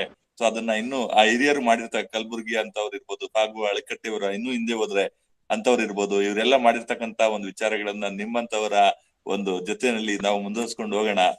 ಸೊ ಎಲ್ಲರ ಒಂದು ಸಹಕಾರದಿಂದ ಅಂತ ಅನ್ಬಿಟ್ಟು ಮೇಡಮ್. ಮತ್ತೆ ಇನ್ಯಾರಾದ್ರೂ ಇದ್ ಮಾಡ್ಬೋದಾ ಅಥವಾ ನಾವು ಕಾರ್ಯಕ್ರಮದ ಕೊನೆ ಹಂತಕ್ಕೆ ಬರ್ಬೋದಾ? ಓಕೆ, ಮೈಥಿಲಿ ಮೇಡಮ್, ವಂದನಾರ್ಪಣೆಗೆ ನಮ್ಮ ಮೂರ್ತಿ ಸರ್ನ ಕರೀರಿ ಮೇಡಮ್. ಸರಿ. ಈಗ ನಾವು ಕಾರ್ಯಕ್ರಮದ ಕೊನೆಯ ಹಂತಕ್ಕೆ ಬಂದಿದ್ದೇವೆ. ವಂದನಾರ್ಪಣೆಗಾಗಿ ಶ್ರೀ KS ಮೂರ್ತಿ, ಕಾರ್ಯದರ್ಶಿ, ಅಖಿಲ ಭಾರತ ಶರಣ ಸಾಹಿತ್ಯ ಪರಿಷತ್ತು, ದೆಹಲಿ ಇವರನ್ನು ಆಹ್ವಾನಿಸುತ್ತೇನೆ. ಧನ್ಯವಾದಗಳು ಮೇಡಮ್. ಆತ್ಮೀಯ ಸ್ನೇಹಿತರೆ ಮತ್ತು ಬಂಧುಗಳೇ, ಈ ಸುಂದರ ಸಂಜೆ ಅಖಿಲ ಭಾರತ ಶರಣ ಸಾಹಿತ್ಯ ಪರಿಷತ್ತು ಮತ್ತು ಕದಳಿ ಮಹಿಳಾ ವೇದಿಕೆ ದೆಹಲಿ ಘಟಕದ ವತಿಯಿಂದ ಆಯೋಜಿಸಲ್ಪಟ್ಟ ಈ ಆನ್ಲೈನ್ ಉಪನ್ಯಾಸ ಮಾಲಿಕೆಯ 3ನೇ ಕಾರ್ಯಕ್ರಮದಲ್ಲಿ ಭಾಗವಹಿಸಿದ ನಿಮ್ಮೆಲ್ಲರಿಗೂ ಮೊದಲಿಗೆ ನನ್ನ ಹೃತ್ಪೂರ್ವಕವಾದ ವಂದನೆಗಳನ್ನು ಅರ್ಪಿಸುತ್ತೇನೆ. ಹಾಗೆ ಸುಮಾರು ಒಂದೂವರೆ ಗಂಟೆ ಕಾಲದಲ್ಲಿ ನಡೆದ ಈ ಪ್ರೋಗ್ರಾಮ್ನಲ್ಲಿ ನೀವೆಲ್ಲರೂ ನಿಮ್ಮೆಲ್ಲರಿಗೂ ಇದು ಮೆಚ್ಚುಗೆ ಆಗಿದೆ ಅಂತ ನಾನು ಭಾವಿಸುತ್ತೇನೆ. ಹಾಗೆ ಈ ಕಾರ್ಯಕ್ರಮದಲ್ಲಿ ಮುಖ್ಯ ಕೇಂದ್ರ ಬಿಂದುವಾದ ಭಾರತೀಯ ಭಾಷೆಗಳು ಮತ್ತು ವಚನ ಸಾಹಿತ್ಯ, the Indian languages and Kannada ವಚನ ಲೋ, ಈ ವಿಷಯದ ಕುರಿತು ವಿಚಾರಣೆ ಮಂಡನೆ ಮಾಡಿದ ಚಂಡೀಗಢದ ಸ್ನಾತಕೋತ್ತರ ಸರ್ಕಾರಿ ಪದವಿ ಕಾಲೇಜಿನ ಸಹಾಯಕ ಪ್ರಾಧ್ಯಾಪಕರಾದ ಶ್ರೀ ಪಂಡಿತರಾವ್ ದರೇಣ್ವರ್ ಅವರಿಗೆ ಎಲ್ಲರ ಪರವಾಗಿ ನಾನು ವಂದನೆಗಳನ್ನು ಅರ್ಪಿಸುತ್ತೇನೆ. ಕಾರಣಾಂತರ ಅವರು ತಮ್ಮ ವಿಚಾರ ಮಂಡನೆ ಮುಂದುವರಿಸಲು ಸಾಧ್ಯವಾಗಲಿಲ್ಲ. ಇನ್ನು ಮುಂದೆ ನೆಕ್ಸ್ಟ್ ಮುಂದಿನ ಕಾರ್ಯಕ್ರಮದಲ್ಲಿ ಮತ್ತೊಮ್ಮೆ ಅವರನ್ನ ಆಹ್ವಾನ ಮಾಡಿ ದೀರ್ಘವಾದ ಒಂದು ಉಪನ್ಯಾಸವನ್ನು ನೀಡಲು ಅವರಿಗೆ ಅವಕಾಶವನ್ನು ಕೋರುತ್ತೇನೆ. ಹಾಗೆ ಇದೇ ವಿಷಯದ ಬಗ್ಗೆ ಡಾಕ್ಟರ್ ಕಾತ್ಯಾಯನಿ ಕುಂಜಿಬೆಟ್ಟು ಮೇಡಮ್ ನಮ್ಮ ಜೊತೆ ಈ ದಿನ ವಿಚಾರ ಮಂಡನೆ ಮಾಡಿದ್ದಾರೆ. ಹಾಗೂ ಇವರು ಕನ್ನಡ ಉಪನ್ಯಾಸಕರು, MGM ಕಾಲೇಜ್ ಉಡುಪಿ ಕರ್ನಾಟಕ. ನಮ್ಮ ಸಿಸ್ಟರ್ ಡಾಕ್ಟರ್ ದಮಯಂತಿ ಅವರು ಓದಿದ ಕಾಲೇಜೇ ಅದು. ಸೊ ಅವರು ತುಂಬ ಸೊಗಸಾಗಿ ಕನ್ನಡದ ಭಾಷೆ ಮತ್ತು ವಚನ ಸಾಹಿತ್ಯದ ಸ್ವಾರಸ್ಯಗಳನ್ನು ಹಾಗೂ ತುಳು ಭಾಷೆಗೆ ಅನುವಾದಿತ ವಚನಗಳನ್ನು ಸಹ ಎಲ್ಲರಿಗೂ ಉಣಬಡಿಸಿದ್ದಾರೆ. ಅವರಿಗೆ ಎಲ್ಲರ ಪರವಾಗಿ ನಮ್ಮ ದೆಹಲಿ ಪ್ರದೇಶ ಘಟಕದ ಸರ್ವ ಸದಸ್ಯರ ಪರವಾಗಿ ಹಾಗೂ ನಿಮ್ಮೆಲ್ಲರ ಪರವಾಗಿ ಹೃತ್ಪೂರ್ವಕವಾದ ವಂದನೆಗಳನ್ನು ನಾನು ಅರ್ಪಿಸುತ್ತೇನೆ. ಹಾಗೆ ಇದೇ ಕಾರ್ಯಕ್ರಮದಲ್ಲಿ ನಮ್ಮ ಮುಖ್ಯ ಅತಿಥಿಗಳಾಗಿ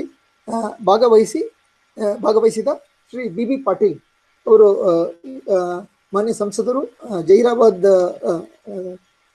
ಲೋಕಸಭಾ ಕ್ಷೇತ್ರ, ತೆಲಂಗಾಣ ರಾಜ್ಯ. ಅವರು ಕೆಲವು ಕಾಲ ಜಾಯಿನ್ ಆಗಿದ್ರು, ಆದರೆ ಕಾರಣಾಂತರ ಅವರು ಮುಂದುವರಿಯಲು ಸಾಧ್ಯವಾಗಿಲ್ಲ. ಅವರಿಗೆ ಎಲ್ಲರ ಪರವಾಗಿ ವಂದನೆಗಳನ್ನು ನಾವು ಗೌರವಪೂರ್ವಕವಾಗಿ ಅರ್ಪಿಸಲು ನಾನು ಇಚ್ಛಿಸುತ್ತೇನೆ. ಹಾಗೆ ಈ ಕಾರ್ಯಕ್ರಮವನ್ನು ಗೂಗಲ್ ಮೀಟ್ ವೇದಿಕೆ, ಆನ್ಲೈನ್ ವೇದಿಕೆಯಲ್ಲಿ ಎಲ್ಲರಿಗೂ ತಲುಪಿಸಲು ನಮಗೆ ತಾಂತ್ರಿಕ ಸಹಯೋಗ ನೀಡಿದ ಶರಣು ವಿಶ್ವ ವಚನ ಫೌಂಡೇಶನ್ ಮೈಸೂರಿನ ಡಾಕ್ಟರ್ ವಚನ ಕುಮಾರಸ್ವಾಮಿ ಅವರು ನಮ್ಮೊಂದಿಗಿದ್ದಾರೆ. ಅವರು ಎಲ್ಲರಿಗೂ ಈ ಸಹಯೋಗ ನೀಡಿದ್ದಕ್ಕಾಗಿ ಎಲ್ಲರ ಪರವಾಗಿ ಅವರನ್ನು ನಾನು ಹೃತ್ಪೂರ್ವಕವಾಗಿ ವಂದಿಸುತ್ತೇನೆ. ಹಾಗೆಯೇ ಅತ್ಯಂತ ಸ್ವಾರಸ್ಯಕವಾಗಿ ಅವರು ವಚನಗಳ ಬಗ್ಗೆ ಹಾಗೂ ಉಪಯುಕ್ತ ನುಡಿಗಳನ್ನು ನಮ್ಮೆಲ್ಲರಿಗೂ ನೀಡಿದ್ದಾರೆ. ಅವರಿಗೆ ಮತ್ತೊಮ್ಮೆ ನನ್ನ ವೈಯಕ್ತಿಕವಾಗಿ ಹಾಗೂ ನಮ್ಮ ದೆಹಲಿ ಪ್ರದೇಶ ಘಟಕ ಹಾಗೂ ಕದಳಿ ಮಹಿಳಾ ವೇದಿಕೆ ದೆಹಲಿ ಘಟಕದ ಪರವಾಗಿ ಅವರನ್ನು ನಾವು ಹೃತ್ಪೂರ್ವಕವಾಗಿ ವಂದಿಸುತ್ತೇನೆ. ಹಾಗೆ ಈ ಶುಭ ಸಂದರ್ಭದಲ್ಲಿ ಮಧುರ ವಚನ ಗಾಯನ ಹಾಗೂ ಸುಶ್ರಾವ ವಚನ ವಾಚನ ಮಾಡಿದ ನಮ್ಮ ದೆಹಲಿಯ ಎಲ್ಲ ಗೌರವಾನ್ವಿತ ಮಹಿಳೆಯರಿಗೆ ನಾವೆಲ್ಲರೂ ಆಭಾರಿಯಾಗಿದ್ದೇವೆ. ಅವರೆಲ್ಲರಿಗೂ ನಾನು ಪ್ರೀತಿಯ ವಂದನೆಗಳನ್ನು ಅರ್ಪಿಸುತ್ತೇನೆ. ಹಾಗೆ ಈ ಕಾರ್ಯಕ್ರಮದಲ್ಲಿ ನಮ್ಮ ದೆಹಲಿ ಕರ್ನಾಟಕ ಸಂಘದ ಪ್ರಧಾನ ಕಾರ್ಯದರ್ಶಿಗಳಾದ ಶ್ರೀ CM ನಾಗರಾಜರವರು ಭಾಗವಹಿಸಿದ್ದರು. ಕೆಲವು ಉಪಯುಕ್ತ ನುಡಿಗಳನ್ನು ಅವರು ನೀಡಿ ನಮ್ಮೆಲ್ಲರಿಗೂ ನೀಡಿದ್ದಾರೆ. ಅವರಿಗೂ ಸಹ ನಾನು ಎಲ್ಲರ ಪರವಾಗಿ ವಂದಿಸುತ್ತೇನೆ. ಹಾಗೆ ಈ ಕಾರ್ಯಕ್ರಮದಲ್ಲಿ ದೆಹಲಿ, ನೋಯ್ಡಾ, ಬಿವಾಡಿ, ಗುರ್ಗಾವನ್ ಹಾಗೂ NCRನ ಎಲ್ಲ ಕನ್ನಡ ಪರ ಸಂಘಟನೆಗಳ ಪದಾಧಿಕಾರಿಗಳು ಹಾಗೂ ಸದಸ್ಯರುಗಳು ಭಾಗಿಯಾಗಿ ನಮ್ಮೆಲ್ಲರನ್ನು ಹುರಿದುಂಬಿಸಿದ್ದಾರೆ. ಅವರಿಗೂ ಸಹ ನಾನು ಎಲ್ಲರ ಪರವಾಗಿ ಹೃತ್ಪೂರ್ವಕವಾದ ವಂದನೆಗಳನ್ನು ಅರ್ಪಿಸುತ್ತೇನೆ. ಹಾಗೆ ನಮ್ಮ ಅಖಿಲ ಭಾರತ ಶರಣ ಸಾಹಿತ್ಯ ಪರಿಷತ್ತಿನ ಕೇಂದ್ರ ಘಟಕ ಹಾಗೂ ಜಿಲ್ಲಾ ತಾಲೂಕು ಘಟಕದ ಕೆಲವು ಪ್ರತಿನಿಧಿಗಳು ಈ ಕಾರ್ಯಕ್ರಮದಲ್ಲಿ ಭಾಗವಹಿಸಿದ್ದರು. ಅವರಿಗೂ ಸಹ ನಮ್ಮ ಗೌರವಪೂರ್ವಕ ವಂದನೆಗಳು. ಹಾಗೆ ಈ ಕಾರ್ಯಕ್ರಮದಲ್ಲಿ ಕರ್ನಾಟಕದ ವಿವಿಧೆಡೆಯಿಂದ ಹಾಗೂ ಪಂಜಾಬ್, ಚಂಡೀಗಢ, ತೆಲಂಗಾಣ ರಾಜ್ಯಗಳಿಂದ ಕೆಲವು ನಮ್ಮ ಕನ್ನಡಾಭಿಮಾನಿಗಳು ಜಾಯಿನ್ ಆಗಿದ್ದರು. ಅವರಿಗೂ ಸಹ ನಾವು ಎಲ್ಲರ ಪರವಾಗಿ ವಂದಿಸುತ್ತೇನೆ. ಇಂದಿನ ಕಾರ್ಯಕ್ರಮದಲ್ಲಿ ನಮ್ಮ ಅಧ್ಯಕ್ಷತೆಯನ್ನು ವಹಿಸಿದ ನಮ್ಮ ದೆಹಲಿ ಪ್ರದೇಶ ಘಟಕದ ಅಧ್ಯಕ್ಷರಾದ ಶ್ರೀ MP ಚಂದ್ರಶೇಖರ್ ಅವರು ಈ ಕಾರ್ಯಕ್ರಮವನ್ನು ಸರಾಗವಾಗಿ ಮುಂದುವರಿಸಲು ರೂವಾರಿಯಾಗಿದ್ದಾರೆ. ಅವರಿಗೂ ಎಲ್ಲರ ಪರವಾಗಿ ನಾನು ವಂದಿಸುತ್ತೇನೆ. ಹಾಗೆ ಈ ಕಾರ್ಯಕ್ರಮದ ಆಯೋಜನೆ ಮತ್ತು ಯಶಸ್ಸಿಗೆ ನಮ್ಮ ದೆಹಲಿ ಘಟಕದ ಎಲ್ಲ ಸದಸ್ಯರು ಹಾಗೂ ಕದಳಿ ಮಹಿಳಾ ವೇದಿಕೆ ಸರ್ವ ಸದಸ್ಯರು ಸಹಕರಿಸಿ ಯಶಸ್ಸಿಗೆ ಭಾಗಿಯಾಗಿದ್ದಾರೆ. ಅವರೆಲ್ಲರಿಗೂ ನಾನು ನಿಮ್ಮೆಲ್ಲರ ಪರವಾಗಿ ಹೃತ್ಪೂರ್ವಕವಾದ ವಂದನೆಗಳನ್ನು ಅರ್ಪಿಸುತ್ತೇನೆ. Lastly, on behalf of Sharana Sahitya Delhi Gataka as well as Kadali Mahila Vedike, I extend my sincere thanks and gratitude to one and all who have joined this program and made it successful. Thank you all. So ಎಲ್ಲರಿಗೂ ವಂದನೆಗಳು, ಶರಣಾರ್ಥಿಗಳು, ಶುಭರಾತ್ರಿ. Thank you sir, thank you. ಧನ್ಯವಾದಗಳು ಮೂರ್ತಿ ಅವರಿಗೆ. ನಾನು ಎಲ್ರಿಗೂ ಕೂಡ thanks ಹೇಳ್ಬೇಕು. ಈ ಒಂದು ಕಾರ್ಯಕ್ರಮ ಇಷ್ಟು ಅದ್ಭುತವಾಗಿ ಮೂಡಿ ಬರ್ಲಿಕ್ಕೆ ಸಹಕರಿಸಿದಂತ ನಮ್ಮ ಇಡೀ ಅಖಿಲ ಭಾರತ ಶರಣ ಸಾಹಿತ್ಯ ಪರಿಷತ್ ದೆಹಲಿ ಘಟಕದ ಎಲ್ಲ ಪದಾಧಿಕಾರಿಗಳು, ಹಾಗೇನೆ ಕದಳಿ ಮಹಿಳಾ ವೇದಿಕೆ ಎಲ್ಲ ಪದಾಧಿಕಾರಿಗಳು, ಮುಖ್ಯವಾಗಿ ಅತ್ಯುತ್ತಮವಾದಂತಹ ರೀತಿಯಲ್ಲಿ ನಿರ್ವಹಣೆಯನ್ನ ಮಾಡಿಕೊಟ್ಟಂತಹ ಶ್ರೀಮತಿ ಮೈಥಿಲಿ ಮೇಡಮ್ ಅವರು, ಹಾಗೇನೆ ಸ್ವಾಗತ ನೀಡಿದಂತಹ ನಮ್ಮ ಶಿವಣ್ಣ ಅವರು, ವಂದನಾರ್ಪಣೆ ಮಾಡಿದಂತಹ ನಮ್ಮ KS ಮೂರ್ತಿ ಸರ್ ಅವರು, ಆಮೇಲೆ ಪರಿಚಯ ಮಾಡಿದಂತಹ ಶಿವಪ್ಪರವರು, ಮತ್ತೆ ಗುರುರಾಜ್ ಅವರು, ಜಯಶ್ರೀ ಮೇಡಮ್, ವಚನಗಳನ್ನ ಹೇಳಿದಂತಹ ಮೈಥಿಲಿ ಮೇಡಮ್ ವಚನ, ಮತ್ತೆ ಇವರು ಜಯಶ್ರೀ ಮೇಡಮ್, ಯಮಶ್ರೀ ಚಂದ್ರಶೇಖರ್, MS ಲಾವಣ್ಯ ಅವರು, ಆಮೇಲೆ ನಮ್ಮ ಜಮುನಾ ಮಠದ ಮೇಡಮ್, ಹಾಗೇನೆ ನಮ್ಮ ಶ್ರೀಮತಿ ಆರಾಧನಾ KS ಮೂರ್ತಿರವರು, ಹಾಗೆ ಇನ್ಯಾರನ್ನ ಬಿಟ್ಟಿದ್ದೀನ ಮೇಡಮ್ ವಚನಗಳನ್ನ ಹೇಳ್ದಂತವ್ರಲ್ಲಿ? ಜಯಶ್ರೀ ಮೇಡಮ್ ಆಯ್ತು. ಜಯಶ್ರೀ, ಓಕೆ. ಎಲ್ಲರಿಗೂ ಕೂಡ ನಾನು ಹೃತ್ಪೂರ್ವಕವಾದಂತಹ ಒಂದು ಧನ್ಯವಾದಗಳನ್ನ ಹೇಳ್ತೀನಿ. ಹಾಗೆ ಈ ಒಂದು ಕಾರ್ಯಕ್ರಮಕ್ಕೆ ತಾಂತ್ರಿಕ ಸಹಯೋಗ ನೀಡಿರ್ತಕ್ಕಂತಹ ವಚನ ಕುಮಾರಸ್ವಾಮಿ ರವರು, ಮತ್ತೆ ಅದ್ಭುತವಾದಂತಹ ಉಚ್ಚಾರ ಮಂಡನೆ ಮಾಡಿದಂತಹ ಮೇಡಮ್ ಕಾತ್ಯಾಯಿನಿ, ಡಾಕ್ಟರ್ ಕಾತ್ಯಾಯಿನಿ ಕುಂಜಿಬಿಟ್ಟೂರ್ ಅವರಿಗೆ, ಅವ್ರಿಗೂ ಕೂಡ ಮತ್ತೊಮ್ಮೆ ನನ್ನ ಒಂದು ಹೃತ್ಪೂರ್ವಕವಾದ ಧನ್ಯವಾದಗಳನ್ನ ಹೇಳ್ತಾ ಎಲ್ಲರಿಗೂ ವಂದಿಸ್ತಾ ಈ ಒಂದು ಕಾರ್ಯಕ್ರಮವನ್ನ ಇಲ್ಲಿ ನಾವು ಇವತ್ತಿಗೆ ಮುಗಿಸೋಣ. ಮುಂದಿನ ಕಾರ್ಯಕ್ರಮವನ್ನ ನಾವು ಮುಂದಿನ ಹಂತದಲ್ಲಿ ನಾವು ತಿಳಿಸ್ತೇವೆ. ಸೊ ಮತ್ತೆ ಮುಂದುವರ್ಸೋಣ. ಸೊ ಎಲ್ರಿಗೂ ಕೂಡ ಶರಣಾರ್ಥಿಗಳು.